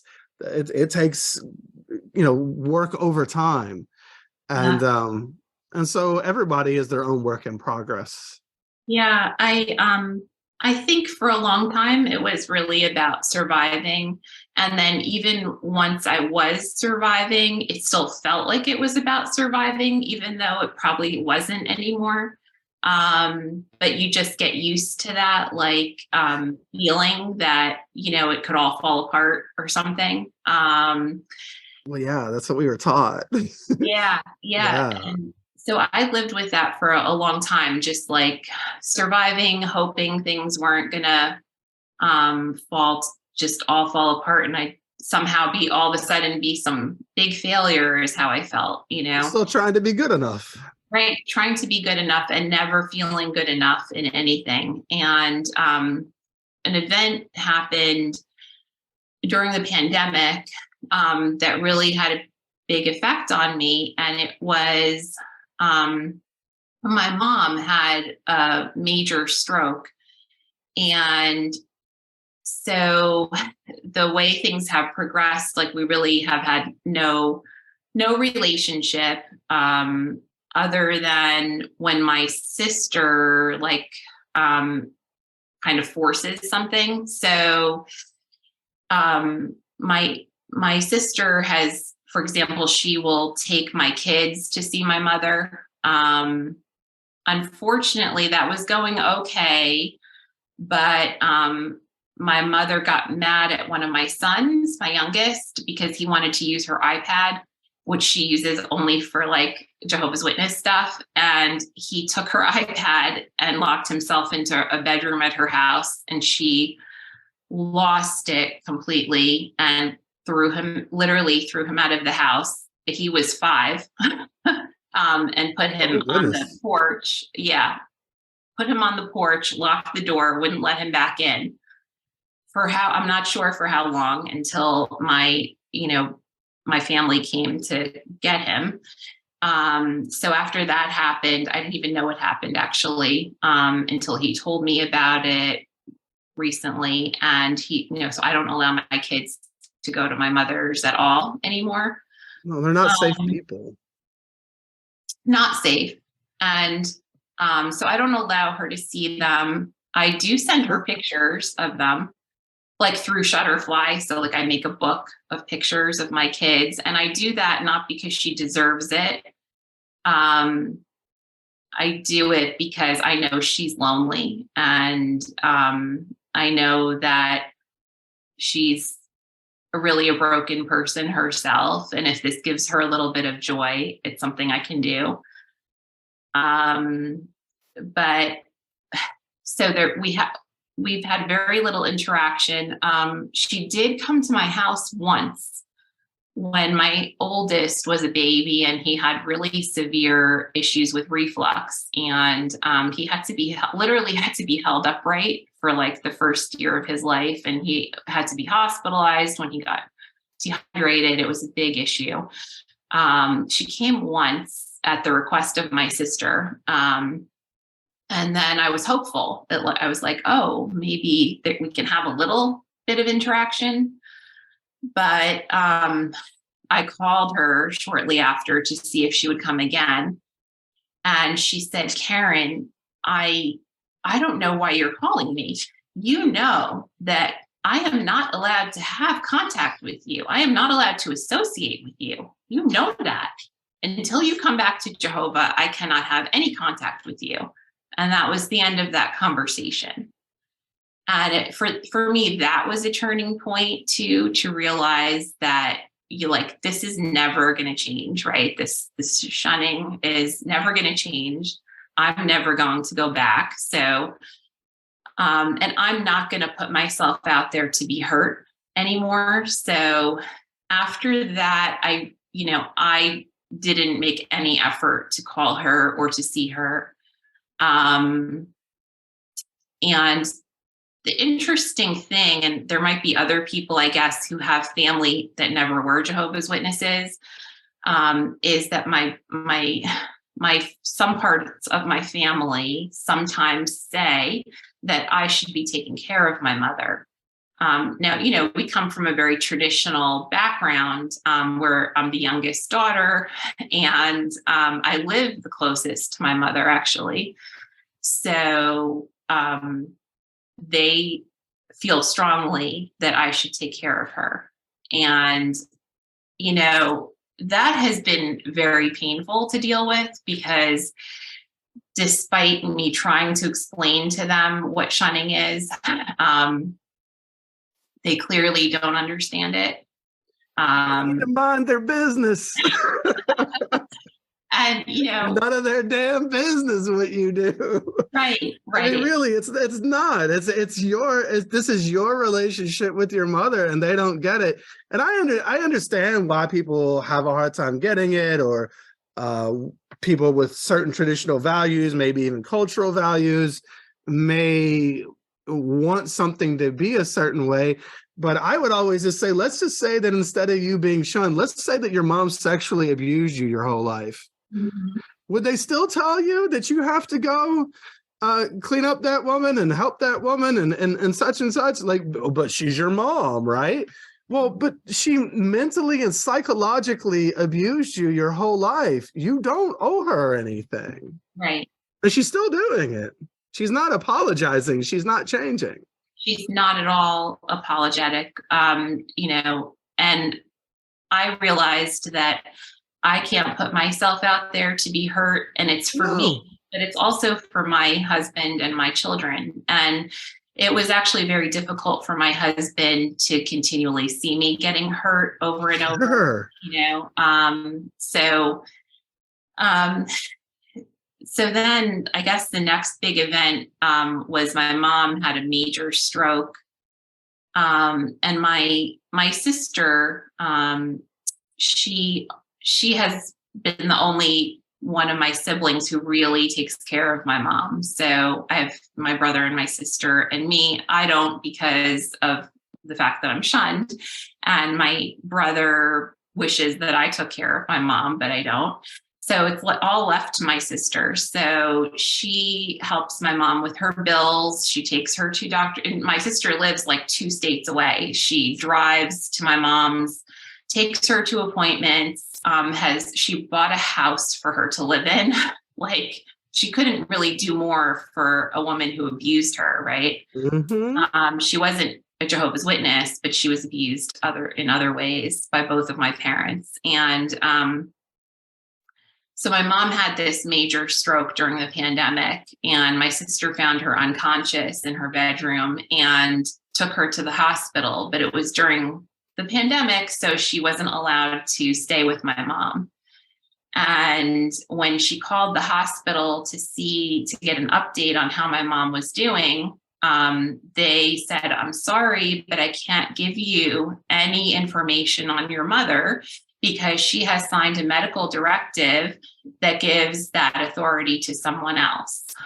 And that was, so we didn't know if she was alive, if she, was going to be okay or not. And to me, it was just so, it really gives the authority to an elder in the congregation. Wait, so your mom, so your mom in the end, after all that's been done for her, she just cut you all out, and she's loyal to the cult, which is what And the only person who can get any information on her health is an elder in her current congregation. And that an elder would allow that to happen. You know what I'm saying? Like, Yeah. I feel bad that she did that, but it's also pretty wrong that an elder would allow that, would allow himself to cut out the rest of the family and to be in that position. Yeah. Did I mention something about narcissism earlier? I mean, that's very possessive. We've talked about that in relationships. It's Yeah. not right. Yeah. So once my mom, I guess she did regain consciousness and was able to take a phone call from my sister. So we found out, okay, she's alive. She really couldn't speak because the stroke had affected her severely. But my sister was able to get, somehow she was able to get a copy of the medical directive, and she sent it to me to look at it. And, she contacted the elder and said, I have to get my mom into a rehab because she's in bad shape, and I can't do anything because I can't get any information. So what are you doing? And he said, I don't want to do anything. I don't want to be involved at all. And he was not taking the calls from the hospital that were going to him. So we were in a really bad situation because he didn't want to be involved. He didn't want to help. And we have our mom who needs to be transferred to a rehab, and we need to, orchestrate all of this. And for me, that was, the whole thing was just, I know my sister was extremely hurt. And I was just, it took me for a loop. It was already a difficult time. My kids were in virtual school and I was still working full time, and it was crazy. Right. But that was, it was for me, I realized I'm going to have to start dealing with this Jehovah's Witness stuff because it is never going to go away. And that's when I started to listen to your podcast and others. I don't tend to if I feel like they're kind of going after the organization, to me, it's just not my thing. It's not for me. I'm looking to connect to other people's experiences and find healing, right? And I hope for other people to find healing. So I just don't want the negativity. But I started to read, I read Crisis of Conscience. I started to listen to all these podcasts. And in fairness, I mean, you can understand, I hope you can understand why there would be negativity toward an organization that has abused so many people. Absolutely. And I'm sure there's a place for it. There's just no place in my current life for it, but right. I totally understand. And when there's something like sexual abuse of children going on, we have to have advocates, right, who are trying to create change. I'm grateful there are people who can, well, sure. And we kind of have to, sometimes we have to, on our journey of healing, break down to some of the doctrines and the different things that the organization holds out, because many of us are still walking around holding on to things internally that we're still using to judge ourselves against or to judge others against, that if we could actually look at those things, see where they come from, understand the roots of those things, then we can find a lot of freedom from that when we can start to break that down too. But I understand, I mean, some of it is just done in a hateful way and it doesn't have to be that way. But certainly it's all where, these things can help us on our healing journey. Yeah, definitely. I just was amazed, how much is out there now, because that wasn't the case when I was disfellowshipped. There was really nothing at all. So I think that's wonderful, and I'm glad that people have resources and they have things they can listen to, and hopefully, people can find some healing that way. And I restarted therapy at that time. And I started to do EMDR therapy. I guess I didn't always recognize all of these things as trauma. They are And trauma, it yes. is, yeah, it is trauma. And the EMDR has been really helpful for me because what it highlighted for me was that, like, the way I was treated, my mom would have treated any kid the way she treated me. It had It's nothing about your to do. mom. It's not about you. No, like, it's not about me. I mean, that's really what gave me a lot of freedom. When I realized, like, it had really none of this, the bullying, the stuff that happened in the religion, all of it. It's not my fault, and it's not about me, All So the projection of what's inside that person. exactly. Yeah. So I feel like a certain sense of freedom now, feeling that way. And, also, like, I really want to celebrate, like, as you were saying, like, the things that, who I am and who I've become, instead of, feeling, maybe it's good that I'm different. I think that I have a lot of empathy, and I'm very active, in organizations, especially at work,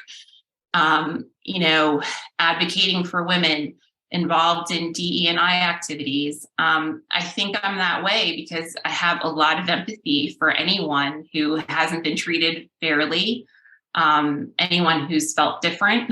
And I don't know if I would be who I am today if it wasn't for all the things I went through with the Jehovah's Witness cult, and the process of surviving and then hopefully eventually thriving afterwards. So it's not all negative. Sure. I think there's a lot of Because of you. Because you're working on these things and because you're pressing forward, it's not all negative. You have made lemonade out of lemons, so to speak, right? You've taken these things that were given to you and you've made something out of it, and that is something to celebrate. And look, it's not like everybody else in this world is all the same either. There's lots of people that feel alone, and although 97% of the people probably I work with are ex-Jehovah's Witnesses. I also work with people from other cults, and I work with just your average person at times. And I've worked with, narcissism is prevalent in many places, and dysfunction and abuse. It's all very similar and plays out in different places in our lives. And I myself have made friends who maybe weren't raised Jehovah's Witnesses, but their parents still didn't come to their wedding because they're narcissistic and they're throwing a fit in the corner like a small child because they're not getting their way instead of supporting their child in their wedding, right? And so these things exist in the greater world around us too, and we can find ways to commingle and to find commonality with most people around us, really, if we dig deep.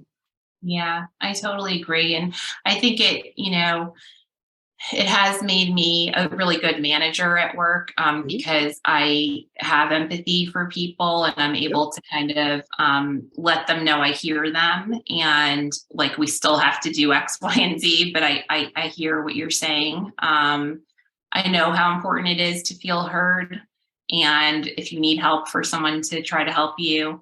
And I think it's probably made me a better parent. And I'm still a work in progress too. There's still a lot of healing to come. But it's a beautiful process. It's like I wouldn't have known at 15 that it would turn out this way. And it has not all been roses, that's for sure. But in the end, there is a beautiful life to be had after being shunned. And even if you continue to be shunned, it's amazing. It's a beautiful process. I like that. Because it is, we can take what was an ugly thing in our life and we can make something much more beautiful out of it. So before I get to kind of the beauty in your life today and what you appreciate about it, there is one thing I guess I don't think you tied up, or maybe I just don't know. What happened to your mom? Is she still around? Is she still alive? I mean, is she? I think she's going to live to be 100 probably. Okay. Yeah, Okay. she's 90. So Okay. and she has always been extremely health conscious, which probably helps her later in life. Again, I don't know if it was more like the, immigrant experience or the Jehovah's Witness thing, but she was always into like alternative healing. And she always ate like an extremely clean diet, free of sugar. And, probably some of that benefits her now in her older Sure. age. But she had this like major stroke, and they said she would, the doctors were saying she was probably not going to be able to talk, or, her one side was totally paralyzed, and she has almost made a full recovery. So it's amazing, right?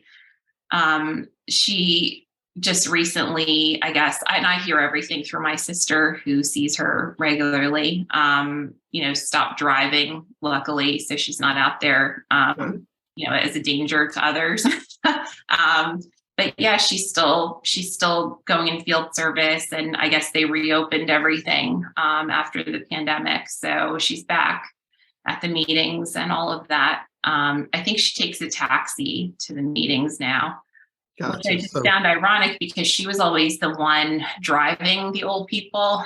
And apparently there's no one now to do that for her. And that's been kind of disappointing. Like the things I thought would be good about her being a Jehovah's Witness haven't really materialized. Like she really, other than people who kind of wanted to use her, she really hasn't had a lot of help when she's had medical issues or to get to the meetings or anything. So that's typical. Mm-hmm. Jehovah's Witnesses shoot their wounded. They don't help them. Yeah. They disfellowship them at 15 and then shame them in their bedroom. They don't show up to help. Like, I'm not saying that there's never anyone who does. There's obviously that does occur. But no, a lot of people, I don't know what my mom's eventuality will be, or heck, I don't even know where my mom lives. But whatever the case, it's not my responsibility to help her. She's got the congregation. That's what she wanted. That's what she chose. So, hey, have at it. Let the association of brothers be your family, because that's your chosen family. So, we don't know what will happen in these circumstances. And then sometimes there's another sibling that will take up the charge, and that's their choice. They get to choose to do that. That's their relationship with them if they want that. But everybody has to decide, and it is unfortunate that you would think that Jehovah's Witnesses would really show up as part of this international united brotherhood, but they really don't. No, my sister has said the only time that they show interest is when there's like a paying job. If there's money to be had, yeah, to get like she's needed care. And my sister will try to find someone to come a couple hours a day or something. And there was like massive interest in that. Or, people who wanted to live in her house, that's happened, and she allows it. And then my sister's like, if this is my house, I own it. Like, you can't just have random people living here. No, they will use you when you are vulnerable. That's how they create converts. Yeah. That's what they do. It's just in the DNA of it all. And again, they think they're doing something helpful and wonderful. They're not usually malicious, but it's still just as dysfunctional. It doesn't matter, regardless of why they're doing it, it hurts people. Yeah. So, she's still kicking, she's still going. and I haven't seen her or talked to her in many years. So, And your dad? my dad passed away a while ago. Sorry. It's probably like 20 years now. Oh, Yeah, wow. had a heart attack, and so yeah, we didn't have. It was he really. I knew he loved me, and I knew he was proud of me. Um, and he did actually live to know that I graduated from law school, which was nice. But he never met my husband or my kids. And, with my dad, we didn't have a close relationship. But like I said, I did know that. I knew that he loved me, at least in his own rough around the edges way. Right. As with everyone is giving what they have to give. Mm-hmm. Right. Is there anything that you would say to those that shun you if you had a chance to say something?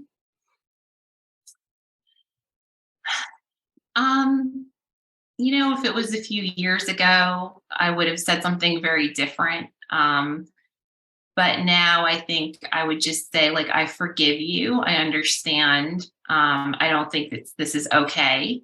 I wish that someday there would be no such thing. But you're missing out. When you shun people, you're missing out on really wonderful relationships, and you're missing out on love. So if you're willing to take that out of your life, especially when it's your children, I'll never understand that. I would visit my kids in federal prison. I would visit them in a crack house. I wouldn't try to enable them, but I would always be there for them. So that to me is unfathomable, even though I understand the rules of the religion. Shows how deep the indoctrination runs and the brainwashing, that it would literally turn off natural affection and make people act in super callous ways. Not that it's even entirely Jehovah's Witnesses' fault, because the witnesses just make something, because you've talked about this a little bit already, but what is the natural path that your parents may have taken without Jehovah's Witnesses, and then what is it with? And really, it's just that there's no problem or issue that Jehovah's Witnesses can't exacerbate and make worse. Right. And they probably take these parts of your parents that are unhealthy and then really drive that, home and deepen it. And I think that's why some people are attracted to it at times, subconsciously. They don't know why. And it turns them into people that are even harsher than maybe they would have been otherwise, but they were probably naturally inclined to be that way to some degree anyway. Right. I think it validates their, if they're narcissists, it validates that. If Very they're much. prone to be abusive, that's also validated. Yep. And if you're prone to very black and white perfectionistic type of thinking, this cult totally validates that. And, that type of like the black and white thinking, that's something I'm always struggling with. Allowing myself to have gray, I tend to accept other people for their, who they are. And I'm working on accepting myself for, not being like, I don't want to walk around ashamed for my background, for my body, for anything, and to do that, I can't be a perfectionist. I can't only want things to be black and white. I have to be accepting of the in-betweens, Perfectionism is a cognitive distortion, and black and white thinking is a hallmark of that, and it's its own addiction. Sometimes it's referred to as process addiction. Mm-hmm. And we at Jehovah's Witnesses create that in people, and I work with people on that every day, because that is, and I too, I'm a recovering perfectionist myself, and it's something that just like with alcoholism or anything else, I will always be in recovery. but I am so much better with all of that than I once was, and actually can say that I love myself today, whereas in the past, I only loved myself if I was perfect. And for those areas where I was perfect, being able to embrace imperfection is its own beautiful journey. Um, so your beautiful process then has resulted in where you are today. So what do you like about your life today? What's good in Karen's world? There's so many good things. I feel like I have a beautiful family. I have a husband who I know is just a really good person. I have children who are totally challenging, but they're beautiful human beings. I have a career that keeps growing, like beyond my own expectations sometimes. People who appreciate the work that I do. And I have friendships now that are also beautiful. And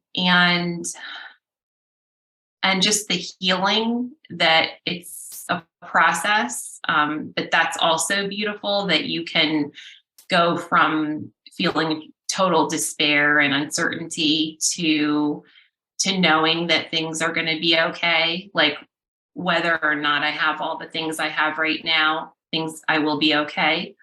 That's a beautiful thing. So helping others to some extent too, in the different volunteer activities I do, or